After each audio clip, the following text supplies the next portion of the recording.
आहेत माळ्याच्या वाडीची, ती सगळी मंडळी या ठिकाणी आवर्जून उपस्थित आहेत. माता माऊली सुद्धा बहुसंख्य आहेत. आपला पहिला दिवस आहे, पहिल्या दिवसाचे मानाने चांगले आहेत. संतांचं चरित्र ऐकायचं आहे आपल्याला. संत चरित्र हे महान चरित्र आहे. ज्या संतांनी संपूर्ण आयुष्य भगवंतासाठी समर्पित केलं, अशा साधूचं चरित्र आपल्याला ऐकायला मिळणार आहे. ते ज्ञानोबा असतील, जगद्गुरु तुकोबा असतील, शांतीब्रह्म एकनाथ महाराज असतील, नामदेव महाराज असतील, भो बाबा असतील, नगद नारायण महाराज असतील किंवा निगमानंद महाराज, या संतांचं आपल्याला काय करायचंय? राहिलेल्या दिवसामध्ये एवढ्या संतांचं चरित्र रोज एक जणाचं ऐकायचंय, रोज एक जणाचं. म्हणून संतांचं चरित्र ऐकताना अंतकरण शुद्ध अंतकरणाने ऐकावं. एवढे जण जरी राहिले ना आपल्याला 5-6 दिवस तरी भरपूर झाले. पण आता तुम्ही एवढे आलात ना, उद्याच्या याच्यातले कमी होऊ नका, नाही तर येऊच नका. शेवटी सांगतो सगळ्याला, जे आलेत, जेवढे येणार आहेत त्याच्यातले आता कमी व्हायचे नाही, कमी व्हायचं नाही. संतांचं चरित्र हे मानवी जीवनाच्या कल्याणाचं चरित्र असतं. संत चरित्र कशासाठी ऐकायचं? संतांचं चरित्र त्याची कारण आहेत. जसं आपण जीवन जगत राहतो तसं संत सुद्धा जीवन जगत होते. पाणी पितो. का वाचायचंय महापुरुषांचं चरित्र? छत्रपती शिवाजी महाराजांचं चरित्र आपल्याला काय शिकवतं? संतांचं चरित्र आपल्याला काय शिकवतं? जीवन जगण्याचा मार्ग शिकवत असतं संत चरित्र. जसं आपल्या जीवनामध्ये वेगवेगळी संकट येतात, अशी संकट त्यांच्याही जीवनामध्ये आलेली असतात. आपल्यापेक्षा भीषण संकट त्यांच्या जीवनामध्ये आलेली असतात. पण त्या संकटावर मात कशी करायची ही त्यांच्या चरित्रातून आपल्याला शिकता येतं. त्यांनी जशी मात केली तसं आपल्याला शिकता येतं त्यांच्या चरित्रातून. छत्रपती शिवाजी महाराजांच्या जीवनामध्ये किती मोठमोठाले संकट आले. त्यांचं चरित्र वाचत असताना आपल्याला हे शिकता येतं की संकटावर मात कशी करावी, स्वकीया बरोबर युद्ध करायचं कसं हे त्यांच्या चरित्रातून शिकता येतं. स्वकीया बरोबर वागायचं कसं हे त्यांच्या चरित्रातून शिकता येतं. येणाऱ्या संकटावर मात कशी करायची ही त्यांच्या चरित्रातून शिकता येतं. आपण आपल्याला स्वतःला हरून बसत असतो. ज्ञानोबा तितकं गोड सांगतात ना, माऊली सांगतात की संत चरित्र ऐकावं का, याचं कारण आहे. आता आपण प्रपंचामध्ये हरून बसलो, लेकरं बाळ येत, लेकरं बाळाचा प्रपंच करायचा, स्वतःला विसरून गेलो आपण. स्वतःसाठी जगणं नाही, जगणं असतं ते लेकरासाठी. माता माऊलीचं जगणं हे दुसऱ्यासाठीच असतं. ज्याच्या बरोबर विवाह केला त्याच्यासाठी सगळं जीवन जगत असतात. मुलासाठी जगणं असतं, नवऱ्यासाठी जगणं असतं, स्वतःसाठी काहीच नाही. पुरुष सुद्धा मुलासाठी संपत्ती कमवत राहतो, लेकरा बाळासाठी सगळं काही करत राहतो, आपल्या स्वतःसाठी नाही.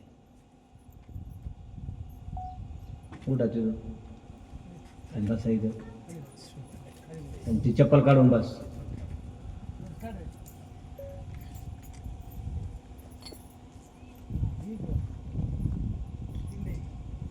ज्ञानोबा म्हणतात आपण स्वतःला हरून गेलो. संत चरित्र ऐकत असताना आपण स्वतःची ओळख होऊन जाते. हरपले आपण पे पावे, तै संता ते पाहता गिवसावे, वाणावे ऐकावे तेची सदा. सतत त्यांचं चरित्र वर्णन करावं, त्याचं चरित्र ऐकत राहावं. त्यांचं चरित्र संतांचं. मुक्त झालेले संत असतात आणि मुक्त झालेल्या संतांचं चरित्र ऐकत असताना आपल्याला सुद्धा तशी अवस्था प्राप्त होऊन जात असते. ज्ञानोबाची दुसरी एक ओवी ऐका. जे मुक्ता ते निर्धारिता, लाभे आपलीच मुक्तता. मुक्ता ते निर्धारिता, लाभे काय प्राप्त होतं? मोक्षगती प्राप्त होते. लाभे आपलीच मुक्तता. आपण स्वतः मुक्त स्वरूपच आहोत, पण जे मुक्त झालेले आहेत त्यांच्या सानिध्यात गेल्याच्या नंतर आपलीच मुक्तता आपल्याला प्राप्त होते. म्हणजे आपल्या मुक्ततेची जाणीव होती आपल्याला. लाभे आपलीच मुक्तता. ज्ञानोबराय म्हणतात, जैसे दीपे दिसे पाहता आपली वस्तू. घरामध्ये एखादी वस्तू हरवली, माता माऊलीचं कधी कधी जोडवा हरवतं, नथनी हरवून जाते, पडून जाते. रात्र आहे आणि वस्तू हरवली, मूल्यवान वस्तू हरवली. तर आता वस्तू सापडायची असेल तर दिवा आणावा लागतो. वस्तू आपल्यालाच दिसणार आहे, दिव्याला दिसणार नाही. बर, जिथं हरवली तिथं दिवा घेऊन जावा लागतो. जुन्या काळातले कीर्तनकार एक म्हणून बाबा एक दृष्टांत सांगायचे, बरे का, तुम्ही ऐकलाय सगळ्यांनी. बाबा म्हणायचे, एका बाईचे अंगठी हरवली, अंगठी अंधारात हरवून गेली. आणि जुन्या काळामध्ये घराघरात लाईट नसायची. दारामध्ये, चौकामध्ये किंवा मारुतीच्या मंदिरापुढे एखादा पोल असायचा आणि त्याच्यावर बल्ब लावलेला असायचा. प्रत्येकाच्या घरात लाईट नसायची जुन्या काळात. एखादा बल्ब लावलेला असायचा गावामध्ये. तिची अंगठी हरवली घरामध्ये आणि ती सापडीत होती चौकातल्या बल्बाखाली. माणूस आला, एक रस्त्याने माणूस चालला होता. त्याने विचारलं, बाई काय सापडली? ती म्हणली, अंगठी सापडली. त्याला वाटलं हरवली, इथं सापडली म्हणजे इथं हरवली असेल. पण तो बी सापडू लागायला लागला. काय त्याला सापडा ना, हिला सापडा. बराच वेळ गेला, अर्धा तास झाला, दोघ जण सापडत होते, दोघाला सापडा. मग हे न राहून ह्या माणसाने विचारलं, बाई अंगठी नेमकं हरवली होती, किती वेळ झाला? म्हणजे बराच वेळ झाला. बर बर बर, नेमकं कुठं पडली होती? ती म्हणली, घरात हरवली होती. कुठं हरवली? आता त्याने अर्धा तास नाही, रात्रभर जरी सापडली त्या दिव्याखाली, पोल खाल्ली, तर सापडू शकते का? नाही. हरवली कुठं होती? घरात. बरं, तो म्हणला, बरं घरात हरवली अंगठी आणि तू हे दिव्याखाली सापडली, तुला कशी सापड? हरवली घरात. ती म्हणली, तिथं अंधार आहे. ती म्हणली, तिथं अंधार आहे म्हणून उजाडात सापडी. ती म्हणली, अरे बाई, जिथं वस्तू हरवली तिथंच सापडल ना, पण वस्तू सापडण्यासाठी दिवा तिथं घेऊन जावा लागल. जिथं दिवा आहे तिथं वस्तू सापडणार नाही. वस्तू दिव्यामुळे आपल्याला प्रकाशित होणार आहे, वस्तू आपल्याला सापडणार आहे. वस्तू कोणाची होती? तिची वस्तू होती. तिचीच वस्तू तिला सापडणार आहे, सापडवणारी ही तीच आहे. फक्त माध्यम दिव्याच आहे. दिव्याच्या माध्यमातून अज्ञानाचा अंधकार नाहीसा होणार आहे, मग ती दिसणार आहे. तसे लाभे आपुलीच मुक्तता. मुक्त स्वरूप असलेल्या माणसाला स्वतःची मुक्तता लाभते. कोणाच्या सानिध्यामुळं? संतांच्या सानिध्यामुळं. संतांचं चरित्र ऐकल्यामुळं, संतांच्या चरित्र गुणगान ऐकल्यामुळे, संतांच्या जवळ गेल्यामुळे लाभे आपलीच मुक्तता. स्वतः मुक्त स्वरूप आहेत, मोक्ष स्वरूप आहेत अश्विन महाराज. लाभे आपलीच मुक्तता. कशाने? संतांच्या सानिध्यात गेल्याने. मोक्ष स्वरूप असलेले संत त्यांच्या सानिध्यात गेलं की आपल्याला मोक्ष गती प्राप्त होते. म्हणून ज्ञानोबराय म्हणतात, जैसे दिपे दिसे पाहता आपली वस्तू. आपलीच वस्तू जसं दिव्याने पाहता येते, तसं आपण आपल्याला स्वतःला हरवलेलं संतांच्या माध्यमातून पाहता येतं. संत हे ज्ञानासारखे, त्या दिव्यासारखे प्रकाशमान आहेत. संत हे दिव्यासारखे आपल्याला प्रकाश देतात, ज्ञानाचा प्रकाश देतात. किती संत आहेत आपल्या जीवनामध्ये. आपलं जीवन संतामुळं, महापुरुषामुळं बदललं. छत्रपती शिवाजी महाराज नसते तर काय आपल्या महाराष्ट्राची परिस्थिती असते? ज्ञानोबा तुकोबा नसते, नाथ महाराज नसते, नामदेव महाराज नसते तर काय परिस्थिती असते? या संतांनी घडवलं या महाराष्ट्राला, समाज व्यवस्था बसवली, समाजाची घडी बसवली या महापुरुषांनी, साधू संतांनी. भो बाबा निगमानंद महाराज म्हणायचे, भो बाबा नसते तर आपण काय कीर्तनकार झालो असतो म्हणायचे. भो बाबा आहेत म्हणून मी संत झालो म्हटले. ही संत नसती तर येणाऱ्या पिढीमध्ये सुद्धा संत जन्माला आली नसती. म्हणून अनंत उपकार आहेत या संतांचे. केले उपकार सांगू मी काय, बाप न करी आईची माय. मायबाप सुद्धा एवढे उपकार करणार नाहीत एवढे संतांचे आपल्यावर उपकार आहेत या संतांचे. मायबापाने सुद्धा नाही केले उपकार. मायबापाने फक्त जन्माला घातलं. जरी जन्माला घातलं असलं, वागावं कसं, राहावं कसं, पारमार्थिक जीवन समाजामध्ये वागावं कसं, शिक्षणाचा मार्ग कसा घ्यावा हे संतांनी शिकवलं. म्हणून त्या संतांना एक शब्द वापरला जातो, एकच संत, दोघही मायबापाच्या भूमिकेमध्ये गेले. पण संतांसाठी शब्द आहे, तुम्ही संत माय बाप कृपावंत, कायमी पतित कीर्तिवान. अवतार तुम्हा धराया कारण, उद्धराया जन जड जीवा. जनांचा उद्धार करण्यासाठी, जडाचा उद्धार करण्यासाठी, जीवाचा उद्धार करण्यासाठी काय काय केलं त्यांनी? वाढविले सुख, वाढविली भक्ती, वाढविला धर्म, भक्ती भाव धर्म, कुळाचार नाम विठोबाची. यासाठी अवतरित झाले. या सृष्टीमध्ये आल्याच्या नंतर हे सगळं वाढवण्याचं कार्य केलं या महापुरुषांनी, या संतांनी कार्य केलं. सुख वाढवण्याचं काम केलं. आणि या संतांचं चरित्र आपल्याला ऐकायचं आहे. साधूचं चरित्र मानवी जीवनाच्या कल्याणाचा मार्ग दाखवणारं चरित्र आहे. बहिणाबाईचा अभंग आहे पहा. संत कृपा झाली इमारत फळा आली, ज्ञानदेवे रचिला पाया, उभारिले देवालय. कोण सांगळे महाराज म्हणतात का तिकडे?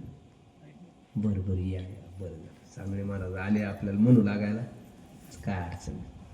उभारिले देवालया, नामातयाचा किंकर तेने केला हा विस्तार. नामदेव महाराजांनी विस्तार केला. जनार्दन एकनाथ खांब दिला भागवत. हे सगळं बहिणी मने फडकती ध्वजा, निरूपण केले उजा. तुका झाला से कळस, भजन करा सावकाश. बसा इकून या, बसा बसा. सांगळे महाराज बसू द्या. बसू द्या. बस तुम्ही बसा. नाही नाही बसा. माईक कशी बसा, माईक तर त्यांच्या माईक पुन्हा पुन्हा पुन्हा बसू द्या. तुम्ही इकून या ना, मोकळं पटांग हवा लागत असते. असं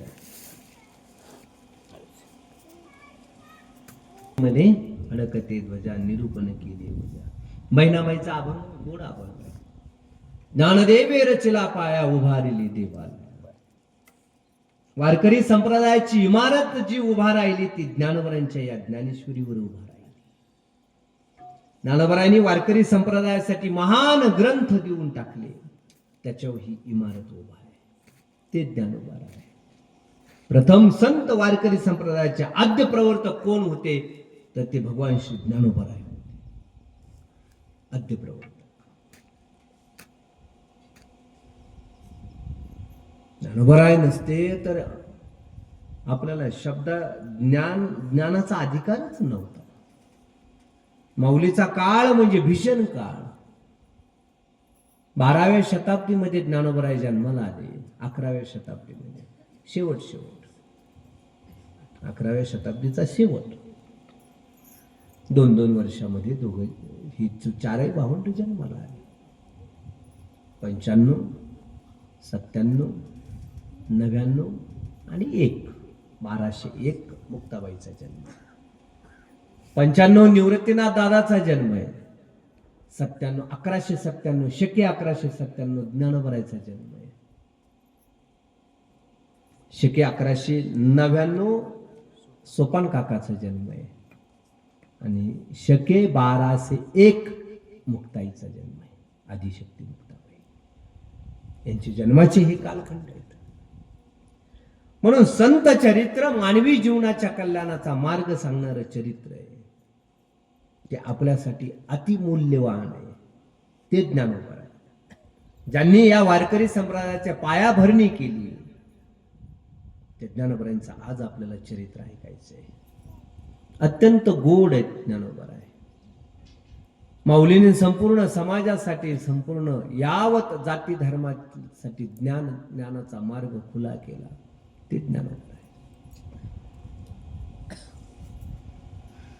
महान कुळामध्ये जन्माला आले ज्ञानोबा आहे. सामान्य कुळामध्ये जन्माला आले नाहीत. आपेगावचं राजघराणं कुळ, त्या कुळामध्ये ज्ञानोबा जन्माला आले. सृष्टीमध्ये घडामोड घडत राहते. प्रत्येक युगानुसार एक एक साधू जन्माला आला. तसं 12व्या शताब्दीमध्ये ज्ञानोबा जन्माला आले. 7व्या शताब्दीमध्ये आद्यगुरु शंकराचार्य जन्माला आले. कालच आद्यगुरु शंकराचार्य यांची जयंती झाली.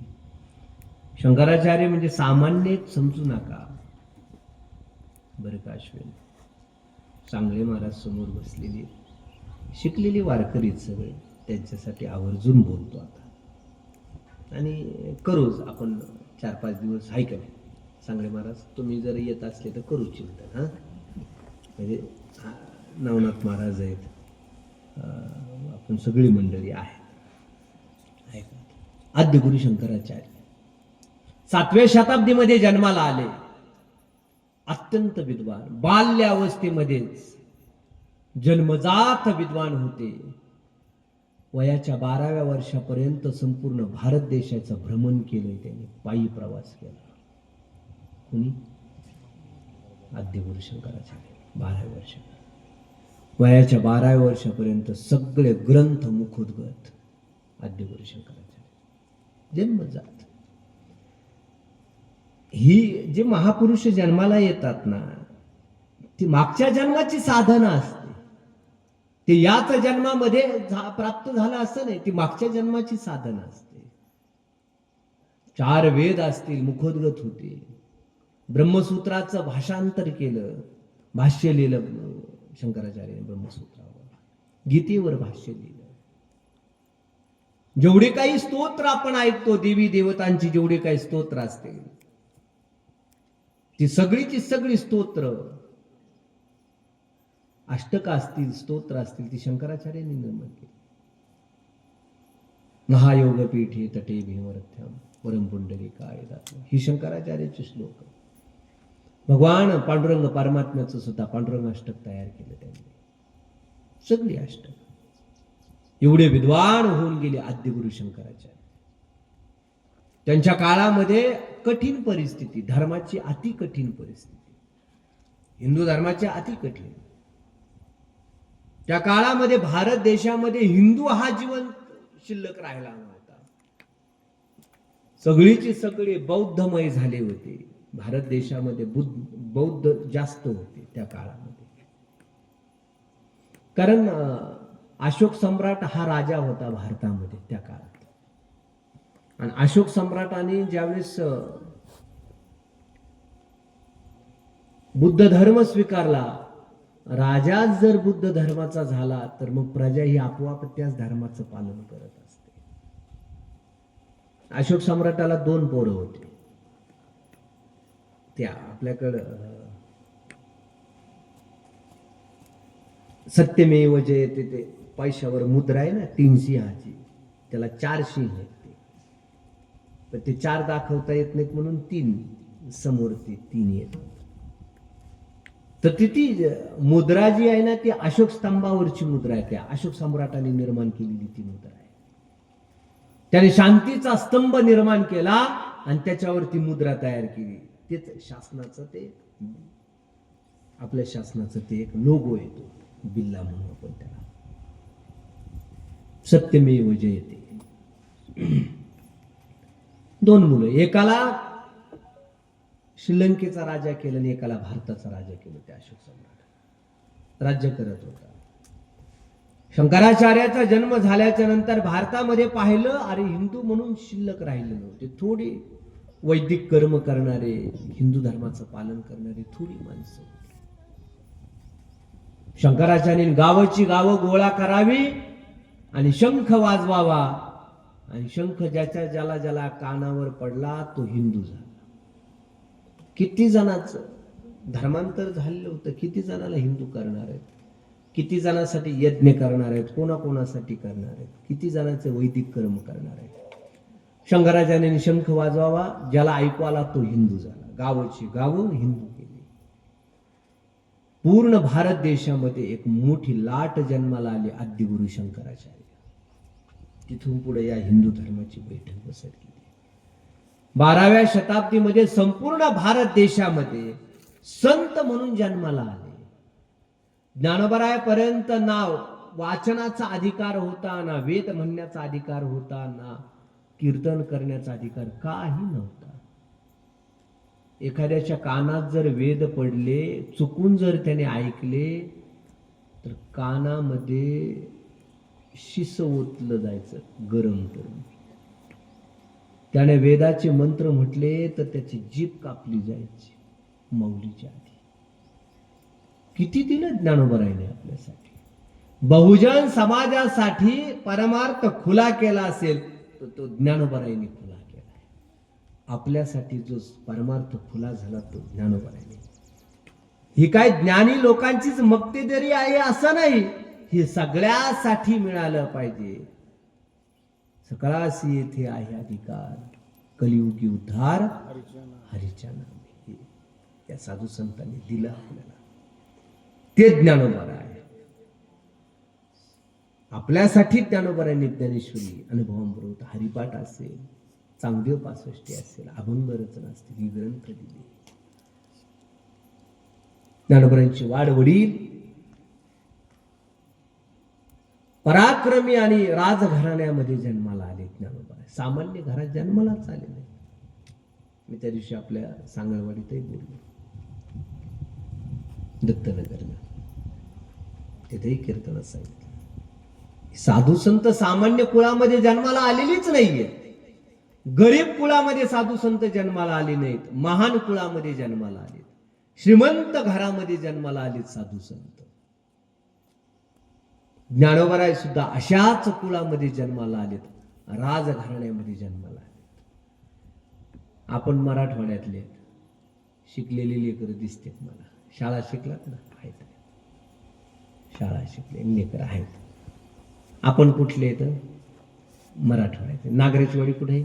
पाकिस्तान नाही, मराठवाड्यात. पाकिस्तानमध्ये नाही नागराची वाडी, मराठवाड्यात आहे.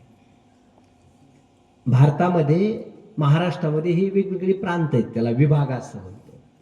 मराठवाडा असेल, विदर्भ असेल, पश्चिम महाराष्ट्र, उत्तर महाराष्ट्र, आणखीन कोणता? खानदेश आहे, आणखीन कोकण. कोण राहील? कोकण आहे, बरोबर. नाशिक स्वतंत्र विभाग आहे. हे विभाग आहे, बरोबर. तसं मराठवाडा एक महाराष्ट्राचा एक आहे विभाग आहे, मराठवाडा. आणि या मराठवाड्याचे सरदार होते ज्ञानोबरायाचे पंजोबा, माऊलीचे पंजोबा. आपण जे जमिनी म्हणतो ना, आपण बांधावून भांडणं करतो आपण एकमेकाच्या, इकडे दगड सरकेला, तिकडे बांध सरकेला, याच्या ही सगळी ज्ञानोबरायाची जहागिरी आपला मराठवाडा. आपण खातो कोणाचं माहितीये का? माऊलीचं खातो. सगळी जेवढी काही जमीन आहे या मराठवाड्यातली संपूर्ण जहागिरी ज्ञानोबरायांची जहागिरी होती. माऊलीचे पंजोबा जहागीर होते, ज्ञानोबरायांचे पंजोबा संपूर्ण मराठवाड्याचे प्रमुख होते.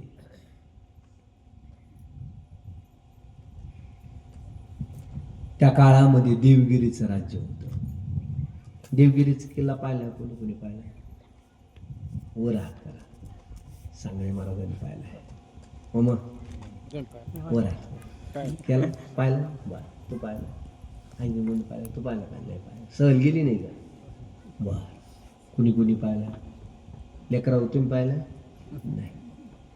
देवगिरीचा किल्ला नाही पाहिला, एखाद्याच पाहिला. देवगिरीचा किल्ला पण संभाजीनगरला, आत्ताचं संभाजीनगर, औरंगाबाद संभाजीनगर बरोबर.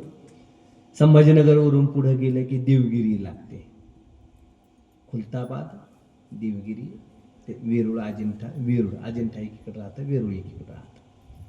वेरूळला जाताना देवगिरी लागते आपल्याला. त्या देवगिरीचा किल्ला आहे पहा तिथं. त्याला दौलताबादही म्हणते आणि आपण त्याला देवगिरी म्हणतो बरोबर. देवगिरीचा किल्ला. शंख, आपण शंख वाजवतो का नाही, त्या शंखाच्या आकाराचा किल्ला आहे तो. तासून तयार केलेला किल्ला आहे तो, नैसर्गिक किल्ला नाही. डोंगर होता त्याला तासलेलं आहे. पूर्ण डोंगर हा छनी आणि हातोड्याने तासलेला आहे. करा विचार कसा तासलास, किती वर्ष आणि किती कामगार लागले असते.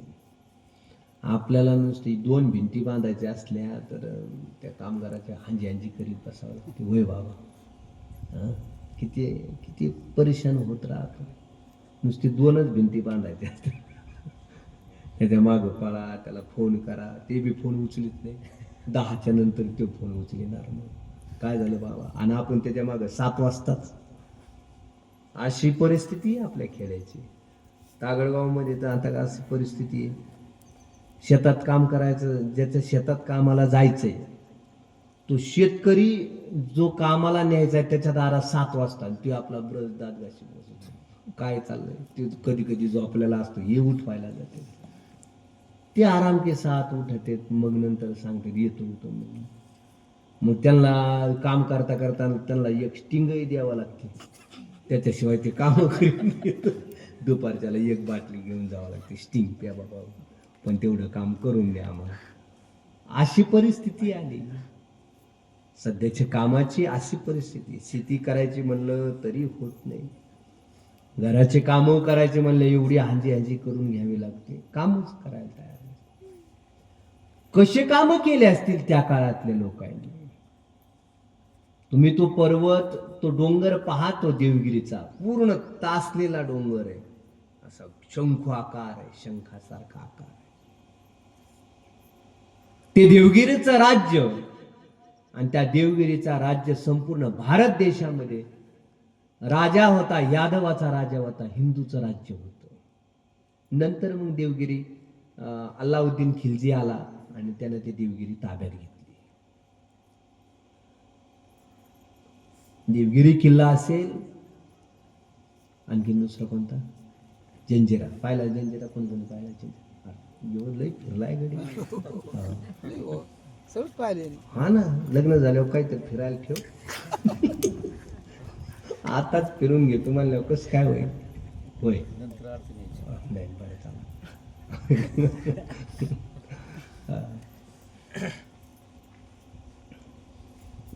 अजिंक्य किल्ल्यामध्ये नाव घेतलं जातं त्या देवगिरी किल्ल्याचं. त्याच्यामध्ये एवढे भूलभुलाय आहेत, आपल्याला असं वाटेल दरवाजा आहे पण ती भिंत असते. आणि जिथं आपल्याला वाटतं खिडकी तोच दरवाजा असतो, अशी एवढी भूलभुलाय आहेत. खंदक एवढी मोठमोठली खंदक आहेत, 3 ते 4 खंदक आहेत. ते पार करून मग त्या किल्ल्यावर जाता येतं. जुन्या काळामध्ये असा मध्ये किल्ला असायचा आणि बाहेर असे गोल खंदक खाल्ले जायचे. त्याच्यामध्ये मग पाणी सोडलं जायचं, त्याच्यात मगरी हे सोडलं जायचं. सैन्य जरी आलं तरी त्यांना येता येत नसतं, पाण्यात उडी टाकू शकत नाही, म्हणून ते खंदक असायचे त्या काळामध्ये. त्या देवगिरी राजाच्या पदरी सरदारकी म्हणून काम करत होते माऊलीचे पंजोबा.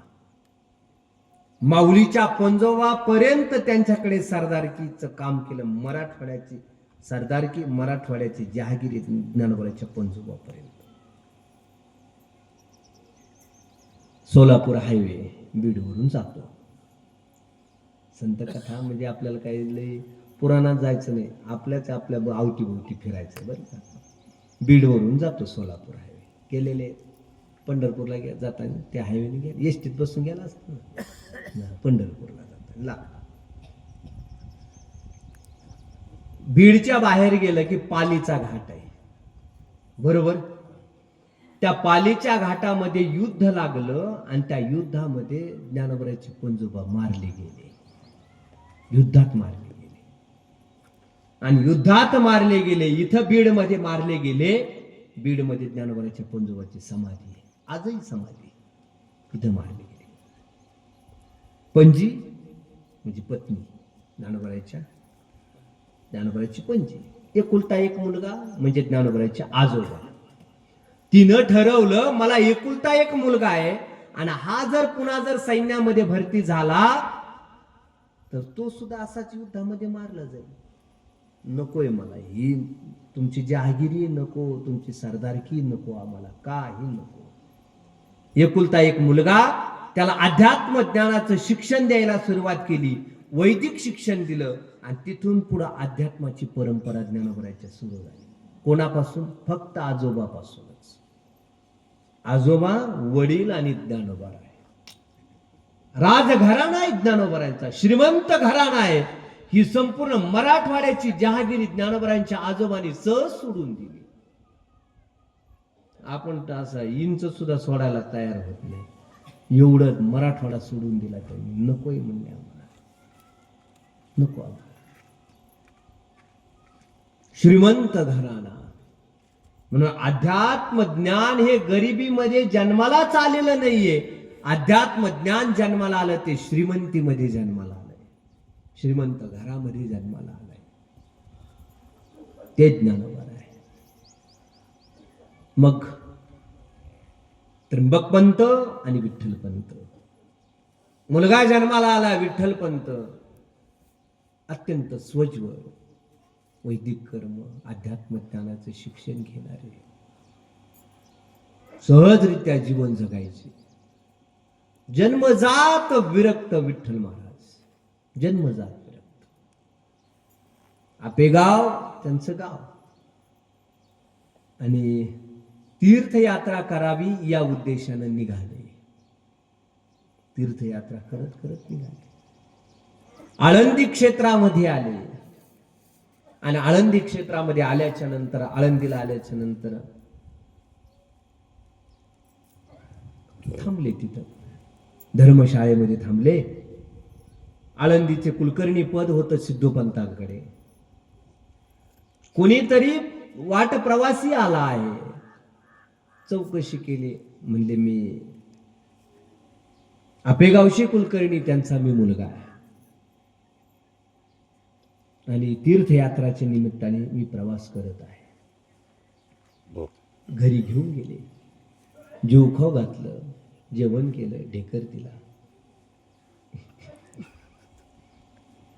जेवण केलं आणि निवांत बसले.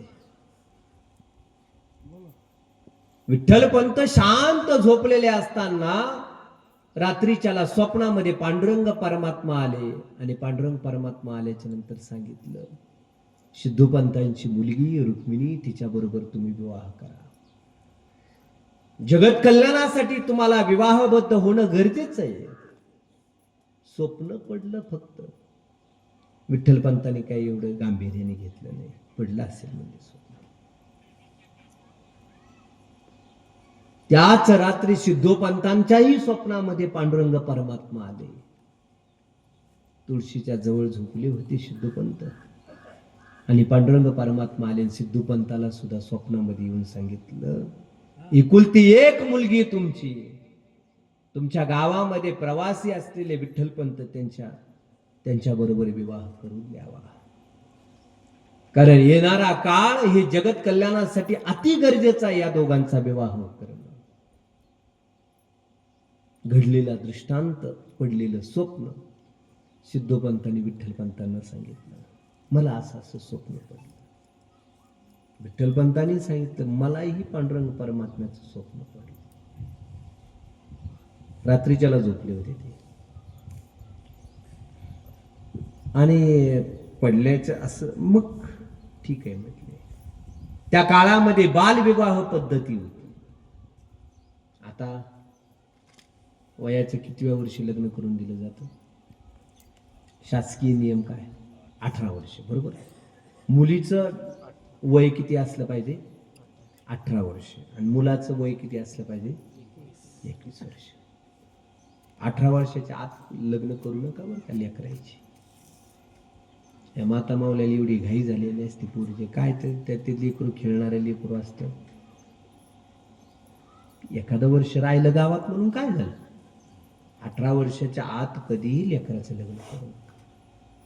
त्या लेकराचं शरीर भरलेलं नसतं, वीक शरीर असतं. ज्या ज्या लेकराचं 18 वर्षाच्या आत लग्न झालं ना, सासूरवास, सासऱ्याच्या घरी गेल्याच्या नंतर, सासूच्या घरी गेल्याच्या नंतर काम करावंच लागतं. स्वयंपाक करणं असेल, झाडलोट करणं असेल. इथं आईच्या सावली खाली असते ना ती लेक, आई जवळ असते, आई सांभाळत राहते ती. म्हणून माता मावल्यावर तुम्हीच शहाणं व्हायचं. माझ्या लेकीचा 18 वर्षाच्या आत मी लग्न करू देणार नाही. किती तिच्या बापाने आग्रह धरला तरी पुढं कणखर व्हायचं. ते जर मला नाही नाही मी लग्न करून देणार, लगेच डोक्यावरचा पदर कांबऱ्याला खावायचा. ती गप्प बसत आहे, ती काही जास्त वळवळ करीत नाही. आपणच आपल्या लेकराचं का वाटोळं करायचं? त्या लेकराला खेळू द्यावं गावामध्ये, त्या लेकराला लहानच मोठं होऊ द्यावं. माहेरची आठवण तुम्हाला आता येते का नाही? आईची आठवण येते, वडिलाची आठवण येते, भावाची आठवण येते. माझं माहेर असं होतं असं आठवण येते. मग ते लेकरू या गावामध्ये जन्माला आलं, त्याच्या आठवणी राहतात. पण 18 वर्षाच्या आत कधीही लग्न करू. त्या काळामध्ये बालविवाह करण्याची पद्धत असायची. बालविवाह बर का त्या काळामध्ये. म्हणून विठ्ठल पंतांचा विवाह झाला, रुक्मिणी आईसाहेब, रुक्मिणी माते बरोबर विवाह झाला. नाव होतं रुक्मिणी. विवाह करून दिला. विठ्ठल पंताने सांगितलं, मी तीर्थयात्रेला चाललो होतो. अचानक भगवंताने दृष्टांत दिला, भगवंताने स्वप्नामध्ये, म्हणून मी विवाह घेतलाय.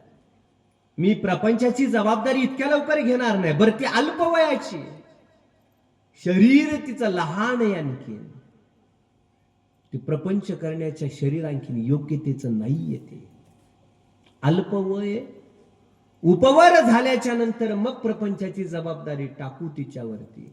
उपवर झालेली नाहीये ती, आणखी अल्पवय आहे तिचं. आणि मी तीर्थयात्रेला चाललो, मी तीर्थयात्रा पूर्ण करून येतो आणि मग आम्ही प्रपंचाला सुरुवात करू. सिद्धोपंतालाही आनंद झाला.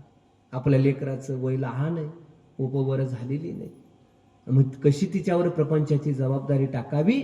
ठीक आहे म्हटले, माझ्याजवळ राहील ही माझी मुलगी, तुम्ही तीर्थयात्रा करून पूर्ण करून या.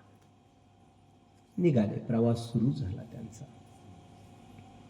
शुद्धोपंतांना एकुलती एक मुलगी होती, रुक्मिणी. आणि विठ्ठलपंत प्रवास करत करत काशी क्षेत्रावरती गेले आणि तिथंच राहिले. बरीच वर्ष गेली, बरीच वर्ष. आता चरित्रामध्ये, काहीच्या चरित्रामध्ये असं सांगितलं जातं की विठ्ठलपंतांनी संन्यास घेतला. काही चरित्रामध्ये सांगितलं जातं की विठ्ठलपंतांनी संन्यास घेतलाच नव्हता, फक्त राहत होते संन्यासाच्या जवळ. एक सांगू का तुम्हाला? आपण थोडा विचार करायचा, घेतला असेल का नसेल घेतला. विठ्ठलपंतांनी संन्यास घेतला नव्हता. सद्गुरूंनी सांगितलं होतं, सद्गुरू शास्त्री बाबांनी गोड आळंदीत चरित्र सांगितलं होतं. विठ्ठलपंतांनी संन्यास घेतला नव्हता. संन्यासी जे होते त्यांच्या तिथं राहत होते. संन्यासाचा आणि ब्राह्मणाचा नियम सांगतो तुम्हाला. सध्याच्याला बी आजही तो नियम चालू आहे, त्या काळामध्ये असणारच आहे, तो आजही चालू आहे. ब्राह्मणाचा नियम आज असा आहे की जो समजा आता नागऱ्याच्या वाडीचा ब्राह्मण आहे, नागऱ्याच्या वाडीचा ब्राह्मण बीडला अत्यंत विद्वान ब्राह्मण आहे, त्याचे 4 वेद पाठ आहेत, पण तो नागऱ्याच्या वाडीमध्ये येऊन पूजा करू शकत नाही. बरोबर आहे की नाही? त्याला नागऱ्याच्या वाडीचाच ब्राह्मण लागतो. हे तर बरोबर आहे.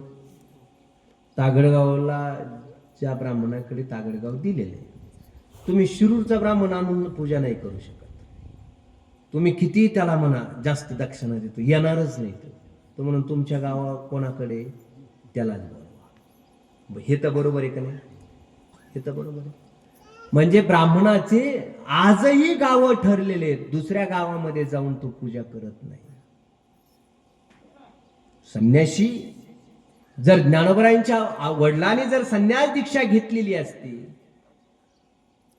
तर ज्ञानोबराय सुद्धा म्हणजे विठ्ठलपंतांना जी आपत्य जन्माला आले, निवृत्तीनाथ महाराज असतील, ज्ञानोबराय, ते संन्याशीची पोरं आजही आहे. आपल्याकडे ते आडनाव असतात पा, गिरी, पुरी, भारती, हे आडनाव आहेत का नाही? कोणाचं आडनाव गिरी असतंय, कोणाचं पुरी आडनाव असतंय, कोणाचं भारती आडनाव असतंय. बरेच भारतीय आडनावाचे लोक आहेत आपल्या बीडमध्येच भरपूर आहेत. हे जे आडनाव पडलेत ना, तर यांच्या पूर्वजाने कोणीतरी संन्यास घेतला होता आणि संन्यास घेऊन नंतर लग्न केलं, म्हणून जे अपत्य जन्माला आले त्यांना गिरी, पुरी, भारती म्हणायला लागले. ही संन्यासाची पोरं आहेत. जर विठ्ठलपंतांनी जर संन्यास घेतला असता तर ज्ञानोबराय सुद्धा गिरी, पुरी, भारती याच नावाने ओळखली असते. ज्ञानोबरायच्या वडिलांनी संन्यास घेतलेला नव्हता. कधी कधी काय होतं, आपल्याला भगवे कपडे घातले की आपण म्हणतो संन्याशी, तसं नसतंय. ते भगवे कपडे घातले की संन्याशी समजून जातो आपण त्याला. लोक मला बी संन्याशी म्हणते, मी काय संन्यासी थोडं होय, चांगले मला तुम्ही संन्यासी. ब्रह्मचारी जीवन जगतो. संन्यास धर्म वेगळा आहे, ब्रह्मचारी धर्म वेगळा आहे. ब्रह्मचारी सिंडी ठेवू शकतो, संन्यासाला सिंडी सुद्धा ठेवता येत नाही. विठ्ठलपंतांना सिंडी होती, मग त्यांनी संन्यास कसं काय घेतला? सिंडी राखत होते विठ्ठलपंत. जर ज्ञानोबराय शास्त्राचं एवढं पालन करणारे, तर ज्ञानोबरायांचे वडीलही शास्त्राचं पालन करणारेच होते का नाही? म्हणून ज्ञानोबराय जन्माला आलेत ना. ज्ञानोबराय ज्ञानेश्वरीमध्ये सांगतात, शास्त्र म्हणेल ते सांगावे, राज्यही तृण मानावे. शास्त्राने सांगितलं का राज्य गवताप्रमाणे सोडून द्या, तर राज्य गवताप्रमाणे सोडून दिलं पाहिजे. शास्त्र सांगतंय ते मानलं. शास्त्राप्रमाणे जीवन जगणारे ज्ञानोबराय ज्यांच्या पोटी जन्माला आले ते विठ्ठलपंत किती ज्ञानी असतील, संन्यास घेतला नव्हता. मग आख्यायिका सांगितली जाते की ज्ञानोबरायांचे गुरु आळंदीला आले, रुक्मिणीची परिचय झाला, सांगितलं, नाव विचारलं, नाव सांगितलं, ओळख पटली.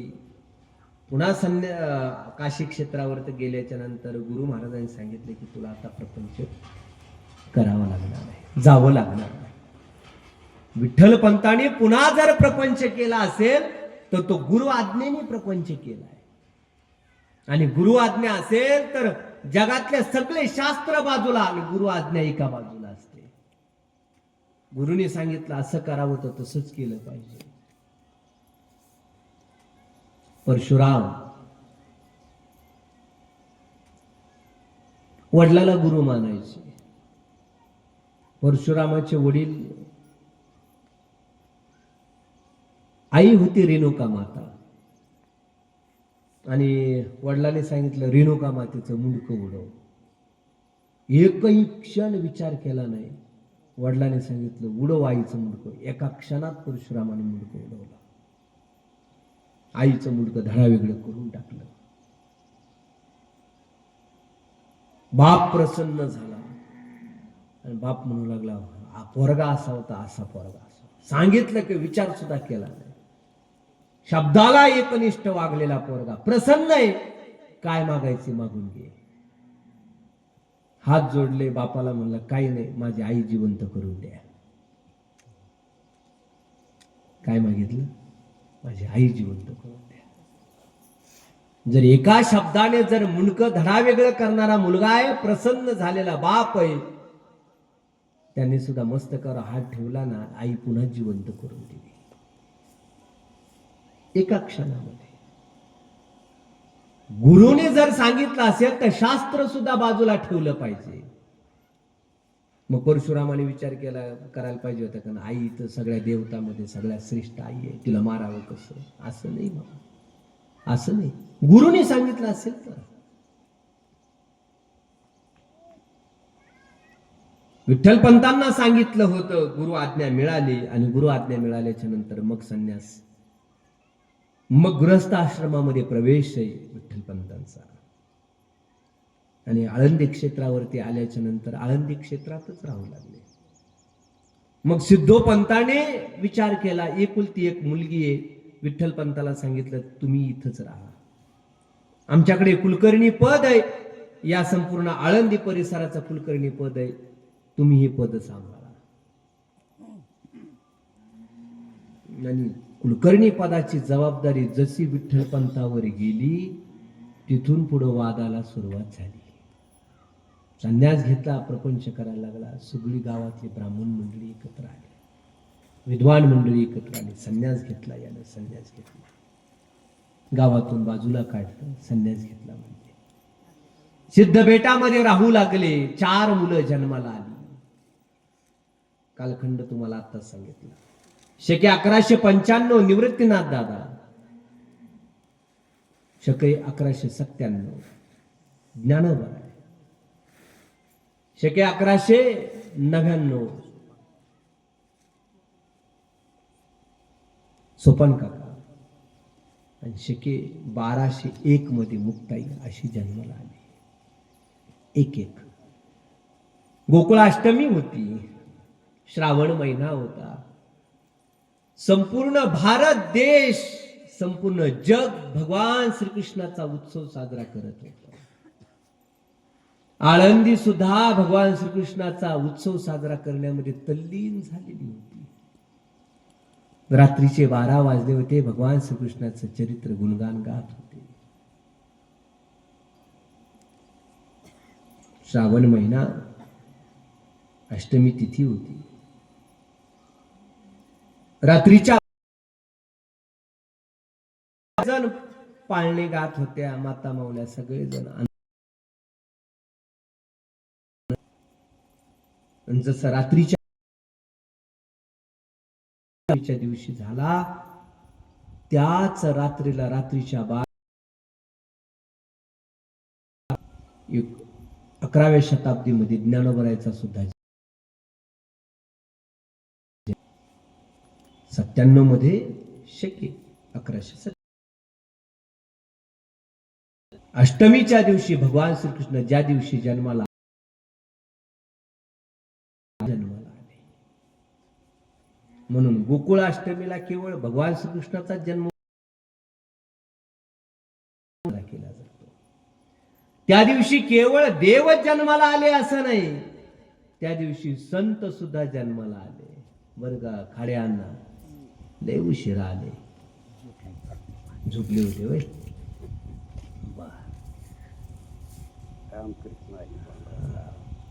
त्या दिवशी भगवान श्रीकृष्ण ज्ञानोबराय सुद्धा जन्माला आले. आता ही लेकरं लहानची मोठी होऊ लागली. कुलकर्णी पद आता सिद्धोपंतानंतर विठ्ठलपंताकडे, जावयाकडे जाणार, इथं वादाला सुरुवात झाली. अरे, आपेगावचा ब्राह्मण आळंदीत येऊन देवपूजा कसा करू शकतो? जर नियम जर आता सध्याच्याला असेल तर त्या काळात कसा असेल सांगा.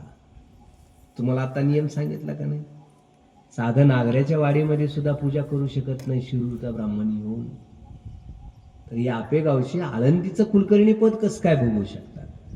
गावच्या गावची जेवढे काही कुलकर्णी पदासाठी तयार होते, त्या सगळ्यांना राग आला, क्रोध आला, आणि सगळ्यांनी त्यांना वाळीत टाकायला सुरुवात केली. मग त्यांनी अफवा पसरवली, संन्यासीची पोरं, संन्यासीची पोरं. सगळेजण म्हणू लागले, ज्ञानोबराय संन्यासीची पोरं नाही आहेत. अत्यंत दिव्य परंपरेमध्ये आपण म्हणत राहतो आपल्याला वाणीला काय, पण कधी म्हणू नये आपल्या वाणीला माऊली संन्यासीची पोरं, कधी म्हणू नयेत.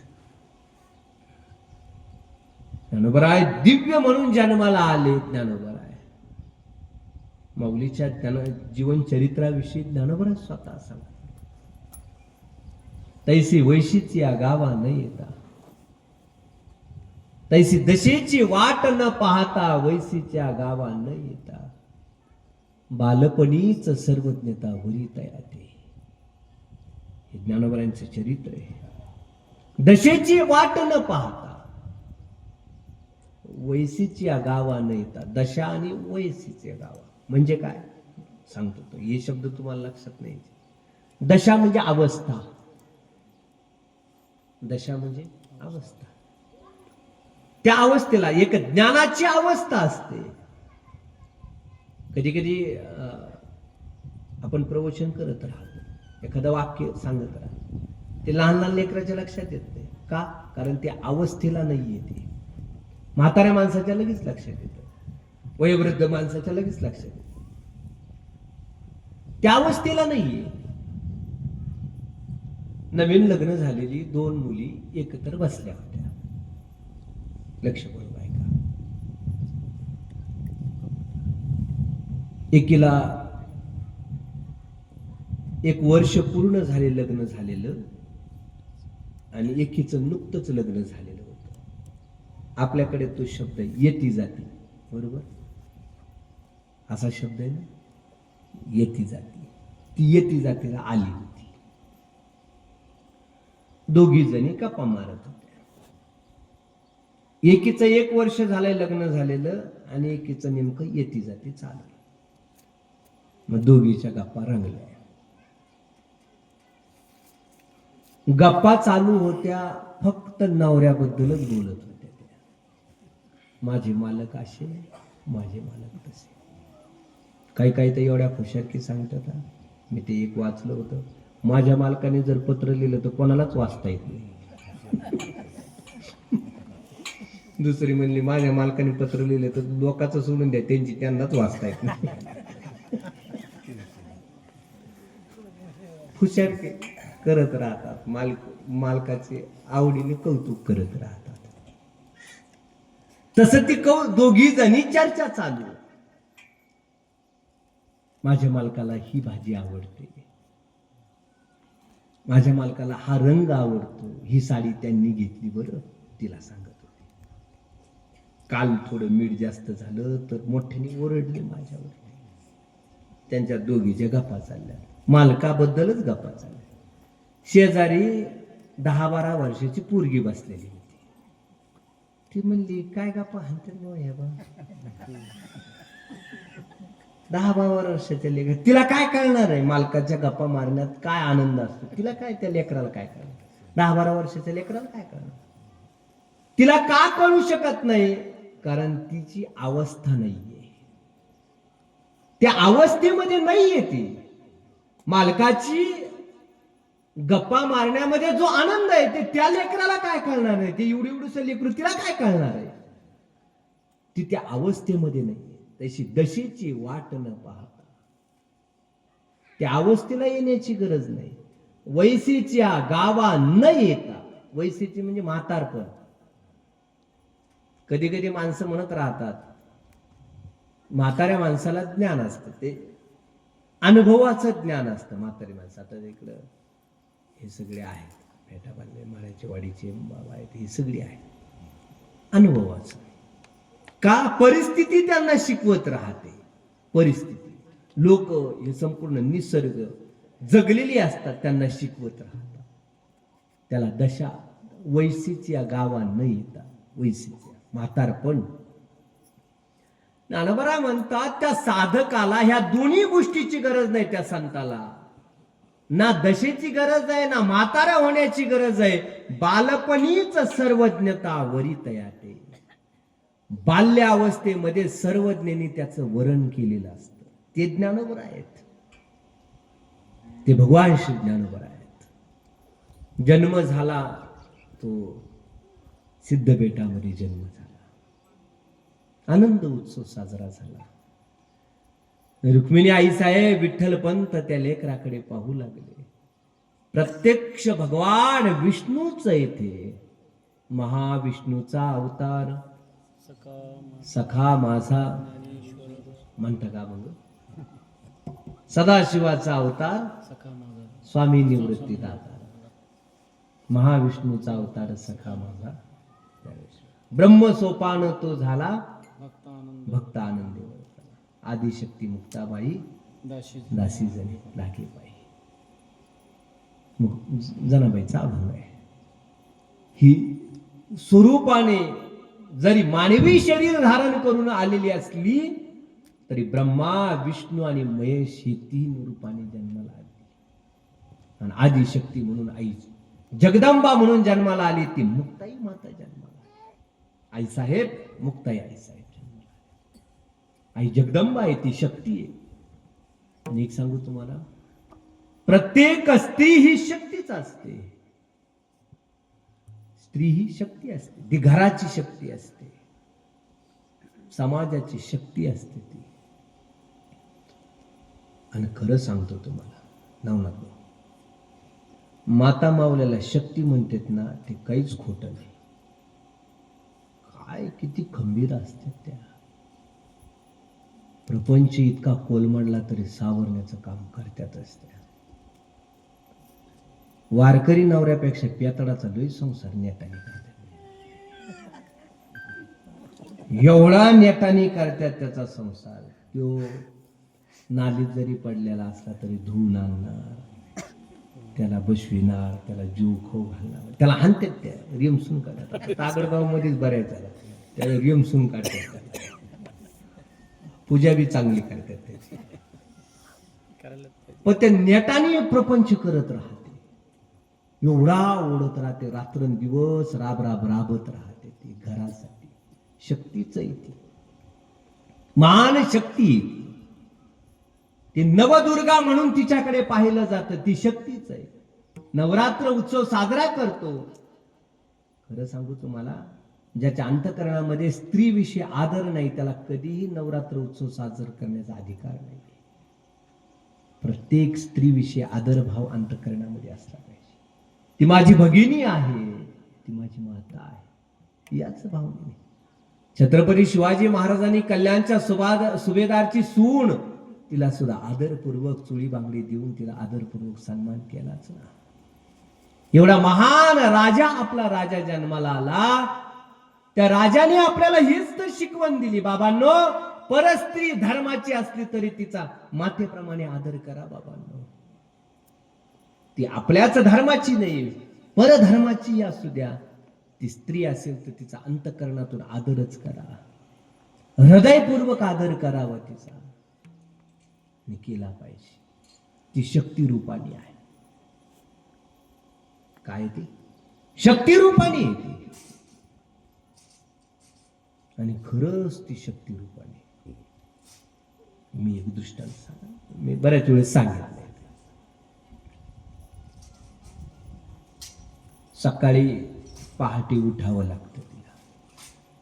जुन्या काळातलं कसं होतं सांगतो तुम्हाला, आणि मग नवीन काळात.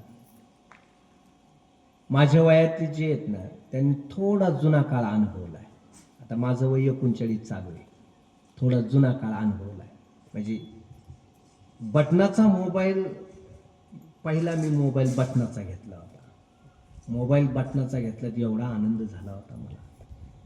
बटनाचा मोबाईल म्हणजे बटनाच्या मोबाईल पासून इथपर्यंत आलो होता. बरं, तुम्ही डायरेक्ट ते बटनाचा मोबाईल पाहायलाच भेटला तुम्हाला, आहे का नाही. हे जे पोर त्यांना आम्ही बटनापासून सुरुवात झाली. होय, सांगळे महाराज आहे.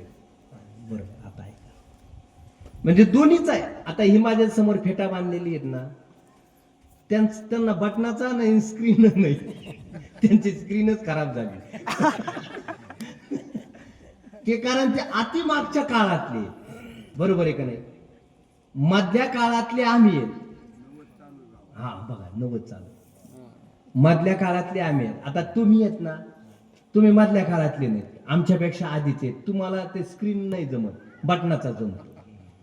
त्यांना बटनाचा जमतो, यांना बटनाचाही जमत नाही. अशी परिस्थिती, अशी समाज व्यवस्था आहे आता सध्याची. आता ऐका, जुन्या काळामध्ये ह्या माता माऊल्या पहाटे उठावं लागायचं.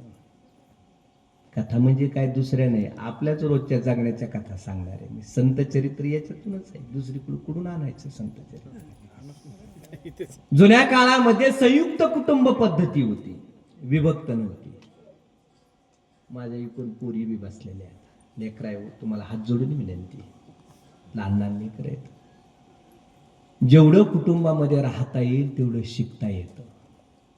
नाही तर नवीन लेकरं लग्न झाले की नवीन म्हणतात आम्हाला सासऱ्यातून बाजूला राहायचं. त्याच्याकडे निकसून सांगितलं जातं, तू सासऱ्यातून बाजूला राहत असला तरच मी तुझ्या संग नांदायला तयार आहे.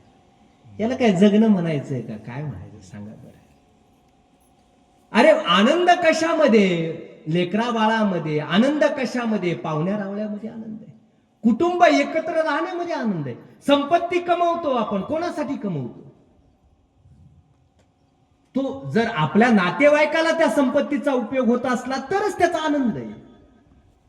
आपण कमवलेलं नातेवाईक पाहायला आले तरच त्याचा आनंद आहे, नाही तर अन्यथा आनंदच नाहीये. संपत्ती सुद्धा नातेवाईकामध्ये त्याचा स्वाद घेता आला पाहिजे.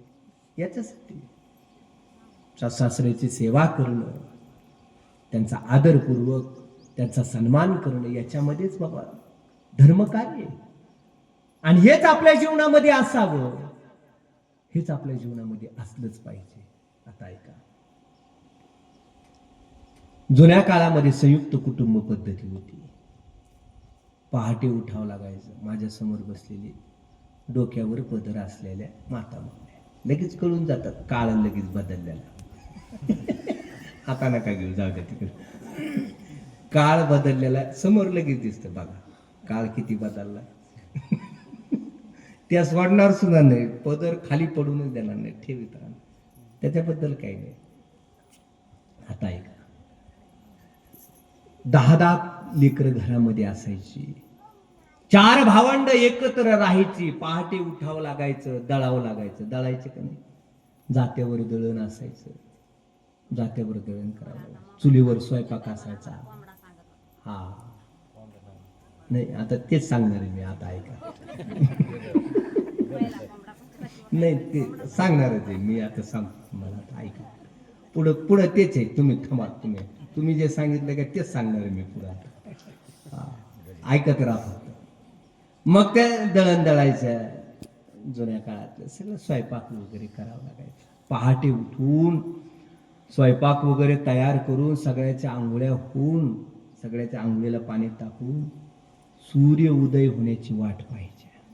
कवा सूर्योदय होतोय, कवा सूर्योदय होतोय. रांगोळी समारंजन केलं, सडा समारंजन केलं, रांगोळी टाकली आणि वाट पाहत बसायच्या सूर्योदय कधी होतोय. आता उलट झालंय. सूर्य वाट बघतो, कवा उठती बाई झोपलेली. का मी बाबा डोक्यावर आलोय तरी झोपेतून उठायचं का? हा, आता उलट आहे. आता ऐका, जुन्या काळामध्ये या पद्धतीने जीवन जगणारी माणसं होती. या पद्धतीने जुन्या काळामध्ये संयुक्त कुटुंब पद्धती असायची. 4 लेकरं घरामध्ये राहायची, लहानची मोठी होऊन जायची. संयुक्त कुटुंब पद्धती म्हणजे चालतं बोलतं ते विद्यापीठच असायचं, शिकायला मिळायचं त्या काळामध्ये. म्हणून ही 4 भावंड जन्माला आली. ब्रह्मा, विष्णू, महेश आणि आई शक्ती असलेली मुक्ताबाई म्हणून जन्माला आले. हे 4 लहानची मोठी होऊ लागली. आता गावामध्ये फिरू लागली. संन्याशाची पोरं, संन्याशाची मोरं सगळे अवयवना करू लागले. इंद्रायणीच्या स्नानाला चालली तर जाऊ दिलं जात नसं. संन्याशीची पोरं आहेत तुम्ही. इंद्रायणीच्या पाण्याला हात लावला तर इंद्रायणी बाटून जाईल, या भावनेने त्यांना बाजूला केलं. आज इंद्रायणीच्या पाण्याला माऊलीचा अभिषेक झाल्याशिवाय त्याला पावित्र्य लाभत नाही. आणि माऊली असताना इंद्रायणीला स्पर्श सुद्धा करू दिला जात नसतो. विसोबा काकाने म्हणावं, गावातील पोरं ही संन्याशीची पोरं आहेत. भिक्षा देऊ मागू दिली जात नसत. आईला वाईट वाटायचं, का आपल्याला त्रास देतात ही? काहीतरी बोलवा, धर्म मार्तंडाला विचारा, आम्ही काय गुन्हा केलाय? विठ्ठलपंतांनी सांगितलं, विचारतो. गावामध्ये आले, बाबांनो माझ्या लेकराला तरी जगू द्या. माझं आयुष्य गेलं ठीक आहे, पण माझ्या लेकराला तरी माणूस म्हणून जगण्याचा हक्क तरी द्या ना. ते म्हणजे माणूस म्हणून हक्क जगण्याचा अधिकार द्यायचा असेल तर तुम्ही, आम्ही तुम्हाला देऊ शकत नाही. तुम्हाला जर हक्क पाहिजे असेल तर पैठण क्षेत्रामध्ये जा. अपराध केलाय तुम्ही धर्माचा, शास्त्राचा, तुम्ही पैठणला जा आणि तिथं तुम्हाला धर्म मार्तंडाकडून तुम्हाला काय असेल ते शिक्षा मिळून जाईल. प्रवास करत करत आले. विठ्ठलपंत पैठण या क्षेत्रावरती आले आणि पैठण क्षेत्रावरती आल्याच्या नंतर धर्म मार्तंडांनी सभा भरली होती. काय अपराध केला? बोलले संन्यास घेतला. घेतलेलाच नव्हता, पण त्यांनी ते रचवलं. ते सगळे काय हवी शिक्षा? शिक्षाच नाहीये म्हटले. असा अपराध आतापर्यंत कुणीच केलेला नाहीये, म्हणून याला कोणतीही शिक्षा नाही. म्हणजे एकच शिक्षा आहे, त्याला देहांत प्रायश्चित्ताची एक शिक्षा आहे. दुसरी कोणती शिक्षा नाही. स्वीकारायला तयार आहे.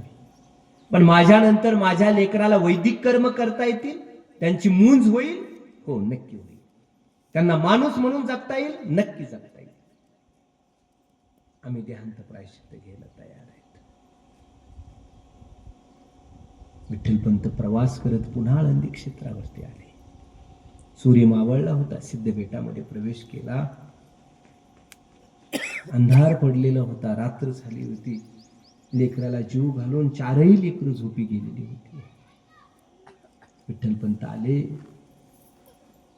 रुक्मिणी बरोबर संवाद साधला आणि रुक्मिणी बरोबर संवाद साधल्याच्या नंतर काय सांगितलं? म्हणजे धर्ममार्ग काही नाही बाई, देहांत प्रायश्चित्ताची शिक्षा सांगितली.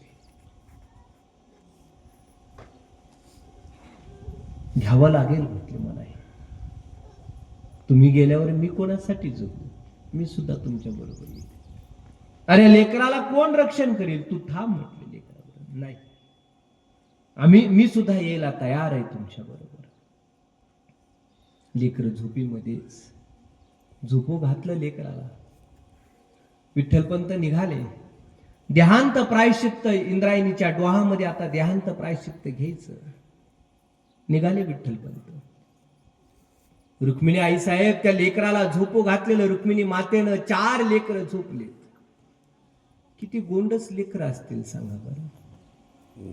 ज्ञानोबरायचं वर्णन केलंय नामदेव महाराजांनी. उगवला खांब कर्दळीचा गाभा. कर्दळीच्या गाभ्याप्रमाणे ज्ञानोबरायांचा चेहरा होता. अत्यंत देखणे होते ज्ञानोबराय. कुरळे केस होते ज्ञानोबरायांची. एवढी देखणी 4ही लेकरं. 4 लेकरं सोडून जावं? विठ्ठलपंत पुढे निघाले. आईसाहेबांनी लेकराकडे पाहिलं. रुक्मिणी आईसाहेबांनी डोक्यावरून हात फिरवला. सगळ्या लेकराचा डोक्यावरून हात फिरवला आणि बाहेर निघाली. मागं वळून पाहिलं. विठ्ठलपंत म्हणू लागले, रुक्मिणी तुला नाही जमायचं बाई, तू थांब, लेकरासाठी थांब तू. मी जातो म्हटले. लेकराकडे पाहिलं, तसाच पदर तोंडामध्ये टाकला. हुंदका येत होता, डोळ्यातून अश्रू येत होते, पण रडता येईना. पती बरोबर सती जाणं काम आहे आपलं. पती बरोबर पतीच्या दुःखामध्ये सहभागी होणं आपलं काम आहे. 7 फेरे घेतले. जीवनाचे 7 सोडण्यासाठी नाही, जीवनाबरोबर जगण्यासाठी घेतले. सुखामध्ये त्यांच्या बरोबर राहील, दुःखामध्ये त्यांच्याच बरोबर राहील. कधी माग कोणाचा विचार करणार नाही. लेकराकडे पाहिलं, हुंदका आला म्हणून तोंडात तसाच पदर घातला. आवाज येईल म्हणून तशीच निघाली. रात्रीच्याला झप झप झप झप पावलं टाकत निघाले. विठ्ठलपंत आणि आईसाहेब रुक्मिणी माता इंद्रायणीच्या डोहामध्ये दोघांनी देहांत प्रायश्चित्त घेतले. सूर्योदय झाला. सकाळी नियमाप्रमाणे लेकरं उठली. इकडे तिकडे पाहू लागले. आई कुठे म्हटले, बाबा कुठे? निवृत्तींना दादा इकडे तिकडे पाहू लागले. आई दिसना, बाबाही दिसना. दादा म्हटले, इंद्रायणी पाणी आणायला गेली असेल, आई बाबा गावात गेली असते. बराच वेळ झाला येईनात. निवृत्तीनाथ दादा आणि मुक्ताई, सोपान काका, माऊली ही 4 भावंड बसली. मुक्ताईला म्हणू लागले, आम्ही गावात पाहून येतो. माऊली आणि निवृत्तीनाथ दादा दोघेही निघाले. सगळ्या गाव शोध शोध केला, कुठे आई दिसना, वडील दिसना. पानवट्यावर एखादी माता माऊली जर पाणी जर भरत असेल तर माऊलीने जवळ जावं, आई म्हणून हाक मारावी. तिनं मान वळवली की चेहरा पाहिल्याच्या नंतर हिरमुसल्या चेहऱ्याने, तसंच ज्ञानोबरांनी सिद्धपीठामध्ये माईबापाचं दुःख काय असतं ते संताशिवाय दुसरं कोणाला जाणता येत आहे. महान दुःख भोगलं ज्ञानोबरांनी. मायबाप नसल्याचं दुःख महान शिवसंत वामनभाऊ महाराजांनी सुद्धा भोगलं. 42व्या दिवशी आई गेली भाऊंची. आपल्याला भाऊंच्या चरित्रामध्ये आपल्याला ऐकायला मिळणारच आहे. 42व्या दिवशी मातुश्रीचं देहावसान. बाळांपणाचा आजार लागला आणि देह सोडावा लागला. मायबाप गेल्याच्या नंतर या साधू संतांनी संपूर्ण समाजाला मायबाप मानलं आणि समाजाने सुद्धा या साधू संतांना मायबाप मानलं. म्हणून लोक सुद्धा त्यांना तुम्ही संत माय बाप कृपावंत, कायमी पतित कीर्तिवान असं म्हणतात. जगद्गुरु तुकोबराय सुद्धा ज्ञानोबरायचं असंच वर्णन करतात. मग ते ज्ञानोबराय जाणलं, कळालं आपल्या मायबापाने आता देहांत प्रायश्चित्त घेतलं. कळालं आणि कळाल्याच्या नंतर गावामध्ये चर्चा केली. सगळ्या संत मंडळी बरोबर, सगळ्या विद्वान मंडळी बरोबर चर्चा केली. आता ज्ञानोबराय, निवृत्तीनाथ दादा, ज्ञानोबराय, सोपान काका आणि मुक्ताबाई ही 4 भावंड आता गावामध्ये येऊ लागले. पण गावातली माणसं त्यांना भिक्षा सुद्धा मागू देत नसत. ज्ञानोबराय भिक्षा मागायला गेले की गावातल्या माणसाने भिक्षा सुद्धा मागू द्यावी नाही. मागितलेली भिक्षा सुद्धा झोळी फाडून टाकावी. तुम्ही गावामध्ये फिरू नका, गाव बाटलं जात.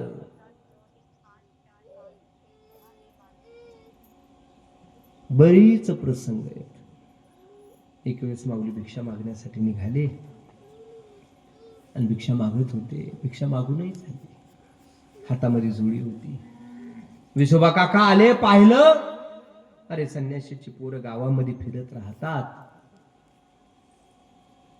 झोळी फाडून टाकली. सगळं माती मोल करून टाकलं पीठ. तसंच काहीतरी भरलं, घेऊन आले आणि त्याच पिठाची भाकरी करून मुक्ताई साहेबांनी सगळ्याला खाऊ घातली. निवृत्तीनाथ दादाला खाऊ घालावी माऊलीचा नियम असायचा. रोज माऊलीने भिक्षा मागावी आणि माऊलीने सगळ्याला आधी जीव घालावं आणि मग माऊलीने जेवण करावं. आधी निवृत्तीनाथ दादाला जीव घालावं, मुक्ताईला जीव घालावं, सोपान काकाला, मग स्वतः जेवण करावं. माझी लेकरं उपवाशी राहू नयेत याच भावनेने आधी सगळ्याला जीव घालायचे माऊली, मग स्वतः जेवायचे. हे अन्नासाठीच नाही. अरे ज्ञानेश्वरी ग्रंथ म्हणजे तरी काय, तिने आपल्याला जीव घातलाय, सोन्याचा घास जीव घातलाय. ज्ञानोबराय तितकं गोड सांगतात, तैसी वाचा श्रोतया ज्ञानाची दिवाळी करी. माझी ज्ञानेश्वरी काय करेल? सूर्य आदिष्टिली प्राची, जगा राणी वदे प्रकाशाची. तैसी वाचा श्रोतया ज्ञानाची दिवाळी करी. वाचकाला आणि ऐकणाराला ज्ञानाची दिवाळी करील माझी ज्ञानेश्वरी. गावामध्ये बैठक बसली. पुन्हा एकदा ज्ञानोबराय गावामध्ये आले. निवृत्तीनाथ दादा आले. आमच्या वडिलांनी देहांत प्रायश्चित्त घेतलं. आम्हाला समाजामध्ये ताट मानेने जगावं यासाठीच. तरी तुम्ही आम्हाला त्रास द्यायचं थांबले नाही. काय असेल तुम्ही पैठणला जा म्हटले. 4ही भावंड निघाले. पैठण क्षेत्रामध्ये आल्याच्या नंतर पैठण क्षेत्रामध्ये आली निवृत्तीनाथ दादा, माऊली, सोपान काका, मुक्ताई. प्रवास करत करत आले. आपेगाव आपलं गाव आहे, आपेगावला जाऊ. आपेगावला गेली, एक मुक्काम आपेगावला केला. आपेगाववरून पुन्हा पैठण क्षेत्रावरती आली आणि तिथं आल्याच्या नंतर ज्ञानी माणसाची बैठक बसलेली होती, सभा बसलेली होती. आले, सभेमध्ये प्रवेश केला आणि सभेमध्ये प्रवेश केल्याच्या नंतर जसा सभेमध्ये प्रवेश केला, ज्ञानी माणसाने विचारलं. माऊली उभा होते. काय रे पोरांनो, कोणाची पोरं आहेत? सांगितलं, आम्ही विठ्ठलपंतांची मुलं आहोत. आठवलं त्यांना, आम्ही त्यांना देहांत प्रायश्चित्त दिलेलं. आणि मग विचारल्याच्या नंतर, काय रे तुमची नावं काय आहेत? माऊलीने सांगितलं की माझे ज्येष्ठ असणारे, बंधू असणारे, त्यांचं नाव निवृत्तीनाथ दादा आहे. निवृत्ती नाव आहे त्यांचं. माझं ज्ञानदेव नाव आहे, सोपान आहे आणि मुक्ताई आहे. ज्ञानी माणसाने अवहेलनात्मक शब्द वापरावेत. का रे, तुमचे बाप काय, तुमचे वडील काय वेदांती होते का? नावं अशी ठेवली, निवृत्ती, ज्ञान, सोपान, मुक्ताई अशी नावं ठेवली. अवहेलनात्मक. बोलावं कसं हे ज्ञानोबराय शिकवतात बरं. कधी कोणाला अवहेलनात्मक बोलू नये माणसाने, कोणाची कधी अवहेलना करू नये. ज्ञानोबरांनी विरोध वाद बळू प्राणिताप ढाळू उपास वरम स्पर्श अटुवेग विंदान अशा शंका प्रतारण हे संन्यासिली अवगुण जीवाच्या. या वाणी अवगुणानं, साधूच्या वाणीनं या अवगुणाचा संन्यासच घेतलेला असतो. विरोध वाद बळ प्राणिताप ढाळू. शब्दाचा अंदाज येतो का नाही काय माहिती, नुसतं ऐकतायत का काय मला लक्षात येईल. विरोध, माणसामध्ये विरोध निर्माण होईल असे शब्द कधी टाकू नयेत माणसाने. वादाला बळ येईल असे शब्द कधी टाकू नयेत. दोन वाद चालू आहे, मिटवावं. नाही तर वादाला बळ येईल असं बोलू नये. नाही तर दोघा भावाभावात वाद चाललाय आणि आपण तिथे गेले की आणखीन वाद पेटला पाहिजे असं काहीतरी वाक्य टाकत राहतात. त्याला वाद बळ असं म्हणतात. असं बोलू नये माणसाने, वादाला बळ येईल असं. प्राणिताप ढाळू, प्राण्याला, दुसऱ्या प्राण्याला ताप होईल असाही शब्द बोलू नये. मवाळ शब्द असावा. प्राणिताप ढाळू. उपहास, ज्ञानोबरायला जे शब्द वापरले ना ते उपहासात्मक शब्द होते, अवहेलनात्मक शब्द होते. उपहास, छळू, वर्मस्पर्श, छल, शब्दामध्ये छल असतं. हे जे राजकारणी माणसं असतात ना ते छल वापरतात, शब्दातलं छल असतं. आश्वासन एवढी देत राहतात, त्याचं नावच आहे अश्वा, अश्व आसन. घोडा आहे ज्याचा आसन त्याला आश्वासन असं म्हणतात.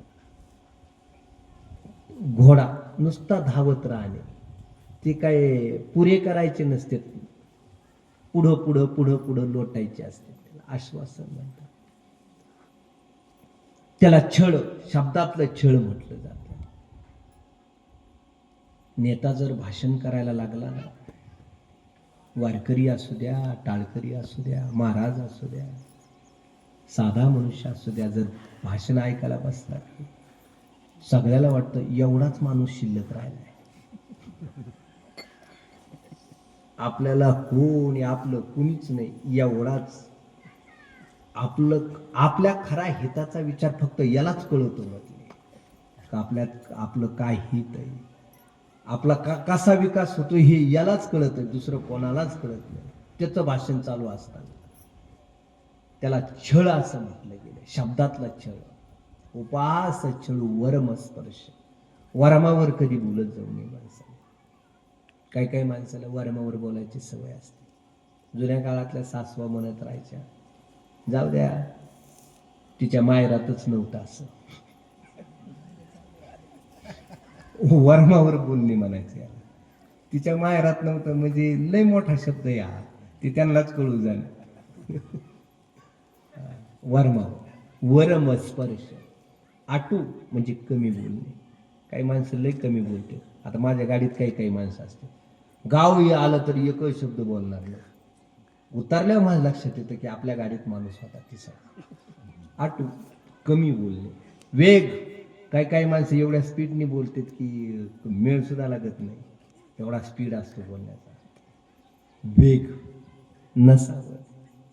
विंदान आशा शंका प्रतारण हे संन्यासिले अवगुण. हे 12 अवगुण आहेत. एक एक सांगितलं तरी आपले 12 दिवस लागतील, एवढे ते अवगुण. जे वाचा, ज्या वाणीनं 12 अवगुणाचा संन्यास घेतलेला असतो ते. ज्ञानोबरायांना उपहासात्मक शब्द वापरले गेले आणि तो वाणीचा अवगुण आहे तो. काय तुम्ही काय वेदांती होते का तुमचे वडील? उपहासात्मक. एकाचं नाव निवृत्ती ठेवलं, एकाचं नाव ज्ञानी ठेवलं, ज्ञानदेव ठेवलं, सोपान मुक्ताई असे नाव ठेवले. उपहासात्मक शब्द बोलू लागले. ज्ञानोबरा वेद सांगू लागले, वेद बोलू लागले. हसायला लागली सगळी माणसं. जवळून जुन्या काळामध्ये पाणी वाहण्यासाठी पखाले असायचे. त्या पौंडूलच्या जवळ पखालडोळ आहे, तलाव झाला तो, त्याचं नावच पखालडोळ. गडावर बरं का भाई, गडावर तिथून खालीहून पाणी, पखालीवरून पाणी न्यायचं गडावर. त्या डोहातून पाणी असायचं. हाल्याच्या त्या रेड्याच्या पाठीवर पखाल टाकली जायची. ती कातड्याची असायची, शिवलेली कातडे. जुन्या काळात ते कापडाच्या पिशव्या मिळायच्या गार पाण्याच्या, मिळत होते का नाही? ते पांढऱ्या कलरचे उंटाचं चिन्ह असायचं तिच्यावर. उंटाचं चिन्ह असायचं. हा, आणि थंड पाणी व्हायचं. हे गाड्यावाले, ट्रॅक्टरवाले हे ट्रॅक्टरला बांधायचे, हवा लागायची, गार पाणी व्हायचं त्याचं. ऊस तोडायला जाणारी माणसं कुपीला बांधायची, किंवा झाडाला बांधलं तोडायला जाणारी माणसं, नांगरावर जाणारी माणसं. झाडाला बांधलं की दिवसभर गार पाणी राहायचं. कुत्र्याची भीती नसायची, काही नसं, वर राहायचं पाणी म्हणून ठेवायचं.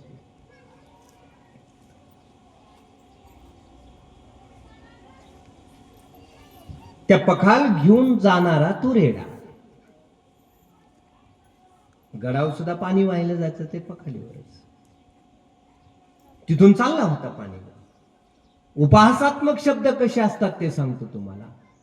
ज्ञानी माणसाने सांगितलं, तुम्ही जर वेद बोलत असाल, तुमचं नाव जर ज्ञानदेव आहे, तर ह्या रेड्याचं सुद्धा नाव काय? ज्ञानदेव आहे.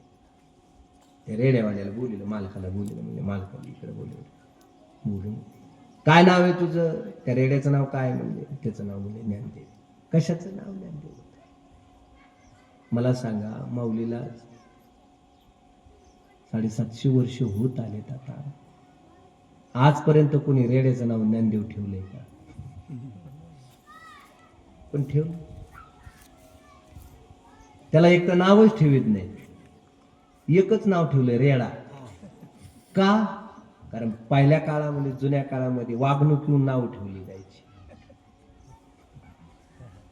नाव असे ठेवली जायची नाही, जशी त्याची वागणूक तसं त्याचं नाव ठेवलं. एकच नाव ठणठणपाल ठेवलं होतं. ठणठणपाल नाव त्याचं, बिचारायचं ठणठणपाल.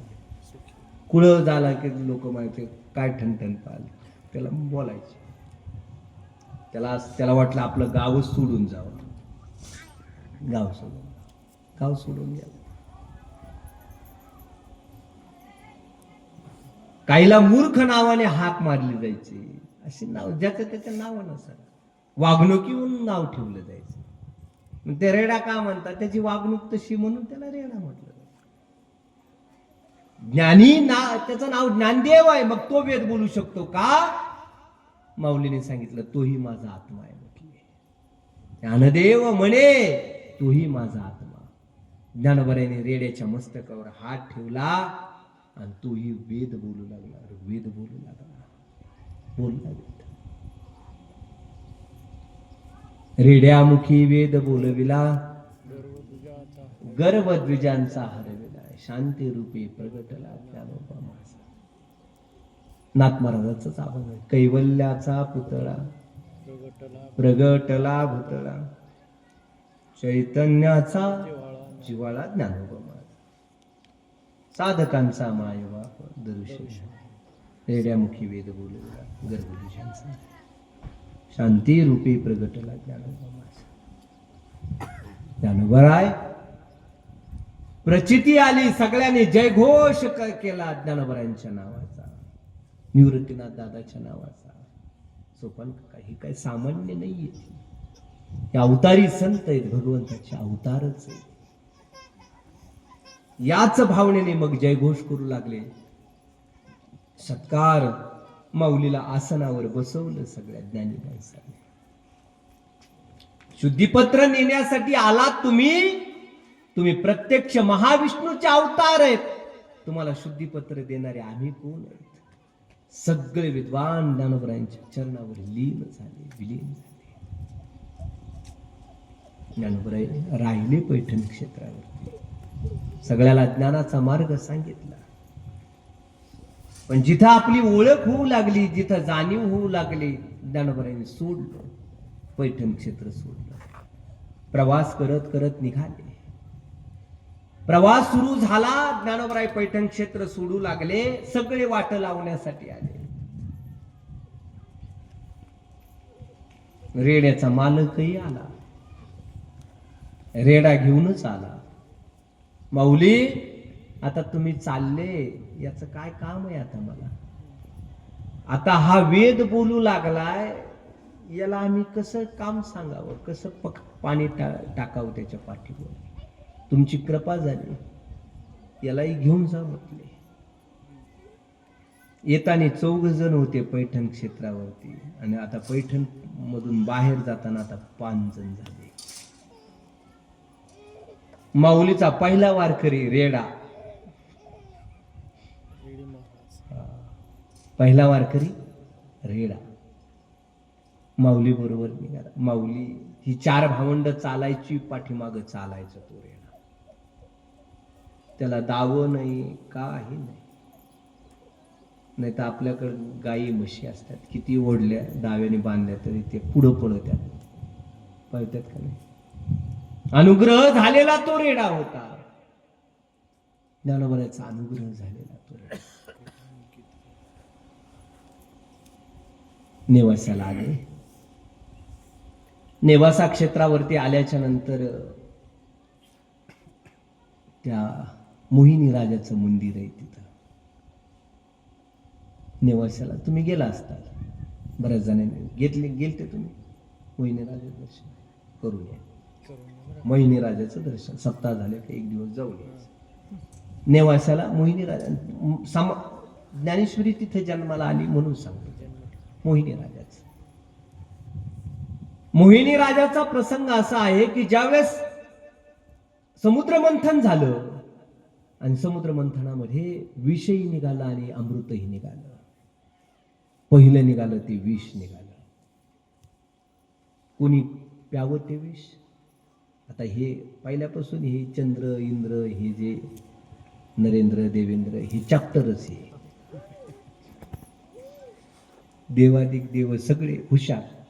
विष प्यावं कोणी प्यावं, आणि जर नाही प्यालं तर हे विष संपूर्ण जगताचा ब्रह्मांडाचा नाश करून टाकेल. हलहाल विष आहे, कोण प्राशन करेल? सगळेजण भगवान भोलेनाथाकडे गेले, वनदेवाकडे गेले, वनेश्वराकडे, भोलेनाथाकडे गेले. साधा भोळा भोलेनाथ मस्त मजेमध्ये राहिलेले.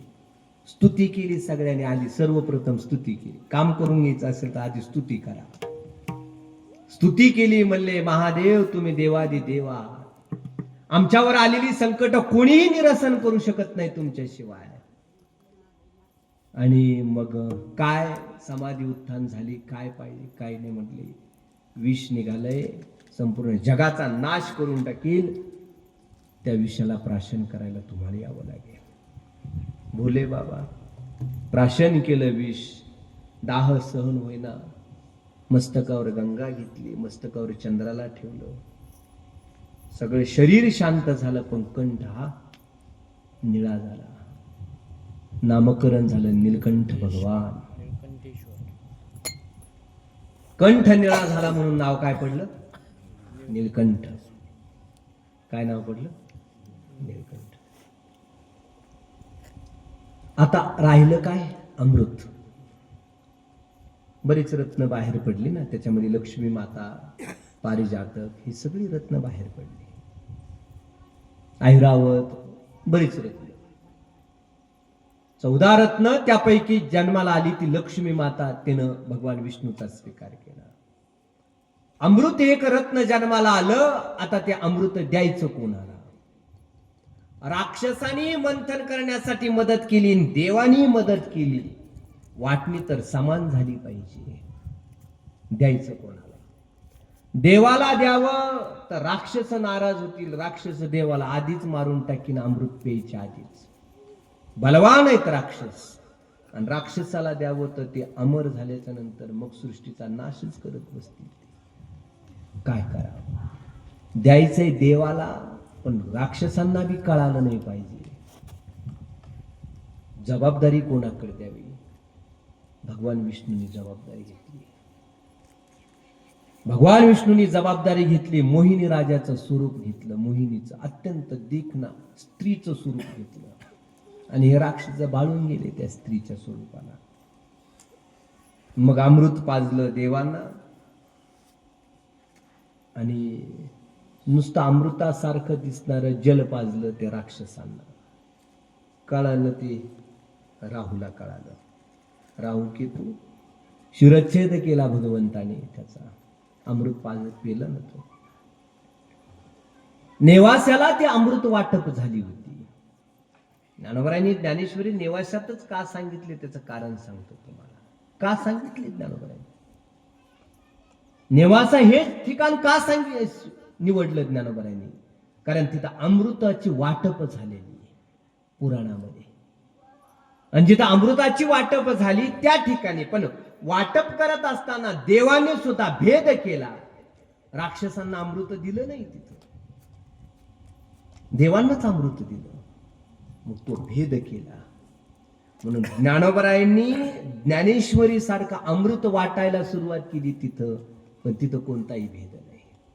राक्षस असू द्या, देव असू द्या, पाप्यातला पापी जरी असला तरी तो ज्ञानोबरांच्या ज्ञानेश्वरीचा अधिकारी आहे.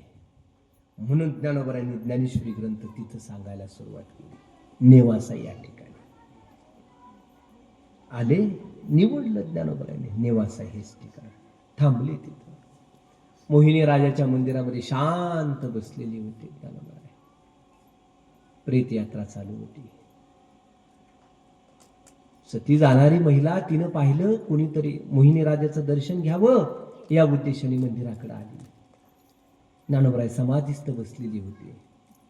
कुणीतरी योगी आहे आणि समाधी अवस्थेमध्ये बसलाय. आपण आता सती चाललोच, आपण आता मरायचंच आपल्याला. दर्शन घ्यावं कुणी त्या योग्याचं या उद्देशाने दर्शन घेतलं.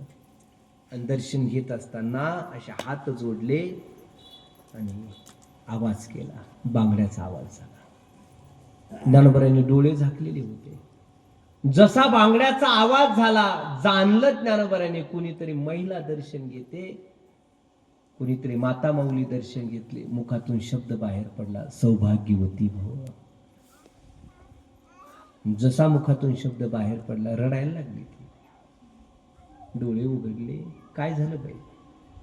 म्हणजे ही जी प्रेत यात्रा चालली ना ती माझ्या पतीची यात्रा आहे आणि तुम्ही आशीर्वाद दिला सौभाग्यवती भव. बांगड्याचा आवाज आला म्हणून मुखातून शब्द बाहेर पडला. आणि माता माऊल्यांनी दर्शन घेत असताना असं दर्शन, बांगड्याचा आवाज, किनकिन. आता ते नवीन पिढीला काय सांगावं आपण, आहे की नाही? जुन्या काळातल्या माता माऊल्या इथपर्यंत बांगड्या घालायच्या, घालीत होत्या का नाही? हे जेवढ्या लुगडं घातलेली माता माऊल्या किती बांगड्या येतात, त्या आईच्या आजीच्या हातात बांगड्या किती आहेत. पुरीच्या आता नुसते गोठे राहिले. किती बांगड्या आहेत बांगड्या, जेवढ्या अशी भावना आहे की जेवढ्या बांगड्याचा आवाज होईल तेवढं मालकाचं आयुष्य वाढतं, जेवढं बांगड्याची किनकिन होईल तेवढं मालकाचं आयुष्य वाढतं असं म्हटलं जातं. ती संस्कृती, ही तुम्ही याला अंधश्रद्धा म्हणत असाल, पण ही संस्कृती बाबांनो आपली विनाकारण जन्माला आलेली नाहीये. दुर्योधनाची बायको, दुर्योधनाचं नाव घेतलं मी, ते जन्माला आल्यावर रक्ताचा पाऊस पडला होता.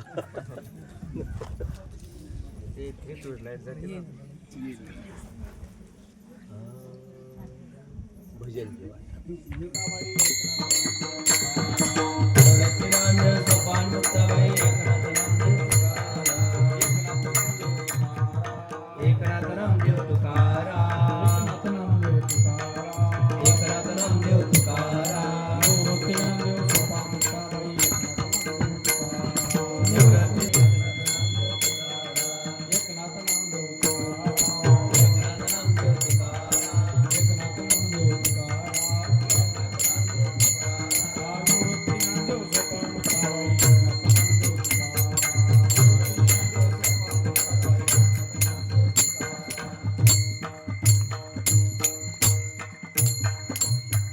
पुंडलिक वरदा हरी विठ्ठल श्री ज्ञानदेव तुकाराम पंढरीनाथ भगवान की जय. माऊली ज्ञानेश्वर महाराज की जय. जगद्गुरु तुकाराम महाराज की जय. विचार बाई, आपलं काय कोणाचं नाव घेतलं होतं आपण? दुर्योधनाने काय ते आपलं महिलेचा नमस्काराचा विषय चालला होता. महिलेने नमस्कार कसा करावा, बरोबर आहे ना? असंच आहे ना. त्या दुर्योधनानं त्याच्या बायकोला भीष्माचार्याच्या दर्शनाला रोज नियम लावला होता. दर्शन घेत असताना फक्त बांगड्याचा आवाज करायचा, भीष्माचार्य आशीर्वाद द्यायचे. द्रौपदी गेली, त्यांना वाटलं दुर्योधनाची बायको आली, आशीर्वाद देऊन टाकला. तसं माऊलीने डोळे झाकलेले होते, आशीर्वाद दिला, सौभाग्यवती भव. रडायला लागली, माऊली माझं सौभाग्य तर गेलेलं आहे, तुमचे शब्द असत्य ठरतील, तुम्ही योगीराज आहात, असत्य ठरतील. डोळे उघडून पाहिलं, विचारलं बाई काय झालं? जी प्रेत यात्रा चालली ती माझ्या पतीची प्रेत यात्रा आहे. नाव काय? नाव सांगितलं सच्चिदानंद. ज्ञानोबराय हसले, ज्ञानोबराय स्मित हास्य केलं. ज्ञानोबराय म्हणले सच्चिदानंद आहे आणि मरून जातो, हे कसं शक्य आहे? जो सच्चित आनंद स्वरूप असतो तो कधीही मरत नाही, तो परमात्मा आहे सच्चित आनंद स्वरूप. गेल्या वर्षी आपण श्रीमद भागवत कथेमध्ये हा विषय घेतला होता. सच्चिदानंद रूपाय विश्वोत्पत्त्यादि हेतवे तापत्रय विनाशाय कृष्णाय वयं नमः. सच्चिदानंद रूप आहे, तो भगवंत आहे, तो सच्चित स्वरूप आहे, सच्चिदानंद स्वरूप आहे, सत आहे, चित आहे आणि आनंद स्वरूप आहे. नाव काय? सच्चिदानंद. हसले ज्ञानोबा आहे, सच्चिदानंद आणि मरतो शक्य नाही. ज्ञानोबाने बोलावून घेतलं, मस्तकावर हात ठेवला. सच्चिदानंद बाबा उठून बसले. मेले माणूस जित उठविले, उठून बसले आणि सच्चिदानंद बाबा जिवंत झाले. मग काय करून घ्यावं? सच्चिदानंद बाबा म्हटले आता माऊली संपूर्ण आयुष्यात तुमच्यासाठी. मग ठरवलं यांच्याकडून ग्रंथ लिखाण करून घ्यावं. मोहिनी राजाचं मंदिर निवडलं. खांब होता, खांबाला टिकून ज्ञानोबराय बसले. 4 महिने ज्ञानेश्वरीचं संकलन चालू झालं. रोज ज्ञानोबरायांनी ओव्या तयार कराव्या, ज्ञानोबरायांनी ओव्या बोलाव्या आणि सच्चिदानंद बाबांनी लिहून काढाव्या. साल होत शके 1200 बारोत्तरे बोला तये टीका केली पुढं काय सचितानंद बाबा आदरे लेख झाला. वा. आदरपूर्वक लेखक झाले सच्चिदानंद बाबा आदरपूर्वक. शक काय तर 1212 1212 साल. सच्चिदानंद बाबा लिखाण करायचे, ज्ञानोबारायांनी ओव्या सांगाव्या आणि त्यांनी लिखाण करावे. जुन्या काळाची अशीच पद्धत होती. एखाद्याने सांगावं आणि मग दुसऱ्याने लिहून काढावं. ज्याचं अक्षर चांगलं होतं ना त्याच्याकडून लिहून घ्यायची जुन्या काळात. तुम्ही बाबाच्या नारळी सप्ताहामध्ये आला असता. बाबाच्या नारळी सप्ताहामध्ये ज्यावेळेस गाथा भजन चालू होतं ना, तर बाबाजवळ जो गाथा आहे ना तो लिहून काढलेला आहे, बोरोनी लिहिलेला आहे.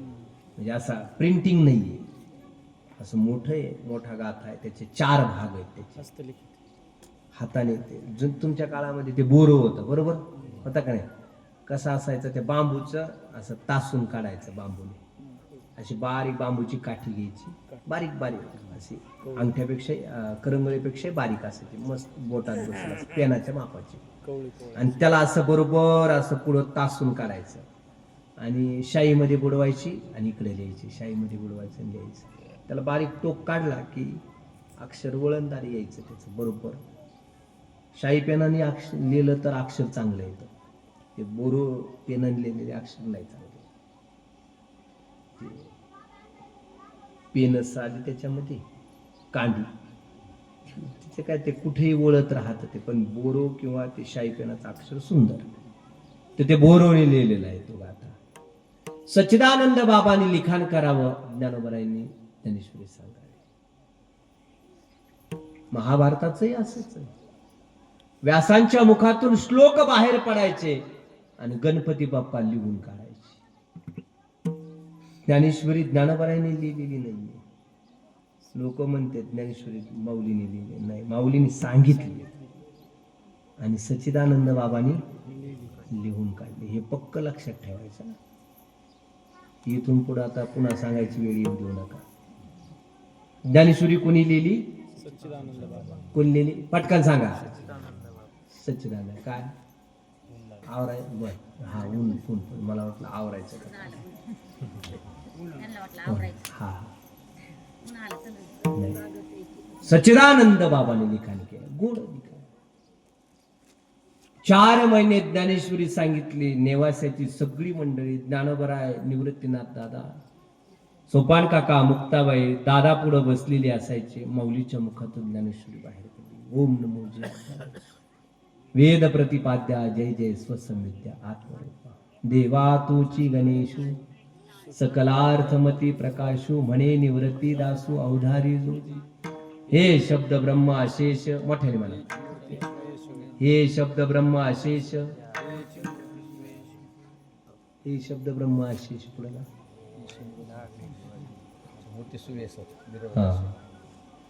चला, हे गणपतीचं वर्णन आहे. तेची मूर्ती सुरेश, ते तर वर्ण वपून निर्दोष निर्वतस. पुढं स्मृती तेची अवयव देखा अंगिक भाव तेथ लावण्याची ठेव अर्थ शोभा.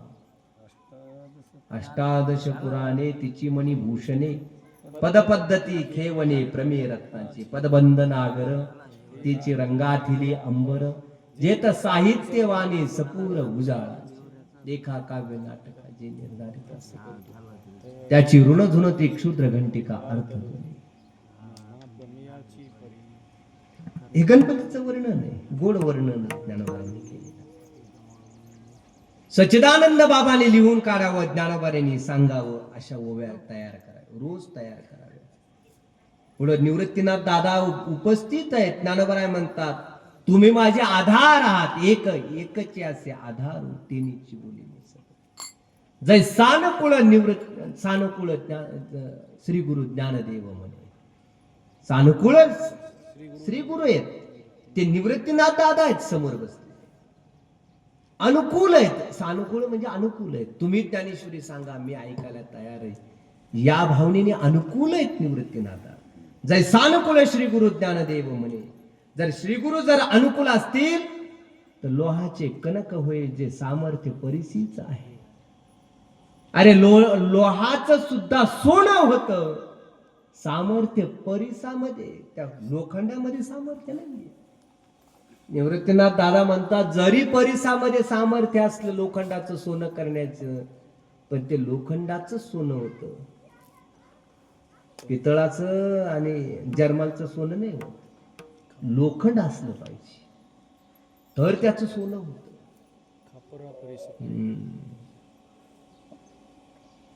खापराला परीस काय करू शकतो? नाही काय करू शकतो. मग ज्ञानेश्वरी ग्रंथ बाहेर पडला आणि ती ज्ञानेश्वरी आपल्याला जगत उद्धारासाठी, जगत कल्याणासाठी ज्ञानोबारायांनी सांगितली. असे ज्ञानोबाराय महान असणारे, कृष्णाला फोन करून ठेवले, महान असणारे ज्ञानोबाराय आणि आपल्यासाठी जगत कल्याणासाठी ज्ञानेश्वरी ग्रंथ बाहेर पडला. आणि तोच ज्ञानेश्वरी ग्रंथ आपल्यासाठी जगत उद्धारासाठी आपल्यासाठी जन्माला आलेला ग्रंथ, तो निवासाला जन्माला आला. आता ज्ञानोबारायांनी पुढील प्रवास सुरू केला. ज्ञानोबाराय पुढच्या प्रवासाला लागले आणि पुढचा प्रवास सुरू झाल्याच्या नंतर मजल दर मजल करत निघाले. आले ते आळा फाटा या ठिकाणी नारायणगावला. तिथं आल्याच्या नंतर त्या रेड्यानं तिथं देह ठेवला. प्रत्यक्ष ज्ञानोबारायांच्या मुखातून ज्ञानेश्वरी ऐकली त्या रेड्यानं. आणि देह ठेवल्याच्या नंतर प्रत्यक्ष ज्ञानोबारायांनी स्वतःच्या हातानं त्याला समाधी दिली. तिथं आळ्याला रेडा महाराजाचं मंदिर आहे. नाही, रेडा महाराज, रेडी नाही, रेडा. रेडी आडनाव आहे. नाही, रेडा महाराज. तिथं रेडा महाराज म्हणावं लागतं. रेडा म्हणून जमत नाही, रेडा महाराज. एकादशीला वारी भरते, शुद्ध एकादशीला रेडा महाराजाची. कीर्तन केलं जातं, कीर्तनकार कीर्तन करतात कोणापुढं? तसं रोजच करावं लागतं, एक दिवस रेड्या पुढं कीर्तन होतं ना. तिथं आळ्या फाट्याला रोज कीर्तन होतात, दर एकादशीला कीर्तन होतात. ज्ञानोबारायांनी प्रत्यक्ष भाग्यवान समाधी त्या रेडा महाराजांची, प्रत्यक्ष ज्ञानोबारायांचा हात लागला त्या समाधीला. महान पुण्य केलं त्या रेडा महाराजाने. रेडा महाराज यांचं पूर्व जन्म उद्याच्या कथेमध्ये सांगतो तुम्हाला. रेडा महाराज पूर्वजन्मामध्ये कोण होते आणि ज्ञानोबारायांचा समाधी सोहळा उद्याच्या कथेमध्ये आपल्याला ऐकायला मिळेल. निघलाय तो. तर आपल्याला उद्याच्या कथेला माऊलीचा समाधी सोहळा आणि मग आपल्याला पूर्ण ज्ञानोबारायांचं चरित्र उद्याच्याला समाप्त करून नामदेव महाराजांच्या चरित्राकडे आपण थोडंफार वळू. आजच प्रारंभ आहे. माता माऊल्या बहुसंख्य उपस्थित आहेत. आनंद वाटला. उद्याच्याला आता कमी होऊ नका. उद्याच्याला नाही तर आज यायलाच नव्हतं पाहिजे तुम्ही, पण तुम्ही आलात. उद्याच्याला एकटीने यायचं नाही, एक जोडीदारीने घेऊन यायची. जसं बँकेत तुम्ही हप्ता काढायला जाता दर महिन्याला, लाडक्या बहिणीचा एकटी जाता का? नाही, जोडीदारीने घेऊन जातात. हाईक नाही. बचत गटच ना. बचत गटाची मीटिंग किती जणी असते? एकटीची असते का? बरेच जणीची असते. तसं बचत गटाला जसे मीटिंगला जातात तशा तुम्ही सगळी जणींनी यावं, आवर्जून यावं. माता मौली आपण सगळेजण मिळून संतांचं चिंतन करू. सांगली महाराज आहेत, नवनाथ बुवा आहेत, आमचे अश्विन महाराज आहेत, सगळे वारकरी मंडळी आहेत, आहे का नाही? सगळे वारकरी मंडळी आहेत. म्हणून संतांचं चरित्र, गोड चरित्र गाऊ आपण आणि सांगण्याचा प्रयत्न करू. मला 7 ते 9 कीर्तन आहे. शेवगावच्या जवळ थाट्याला, बोधेगावच्या जवळ थाटेवाड्यात 7 ते 9 आहे. जायलाच मला 1 तास लागणार आहे.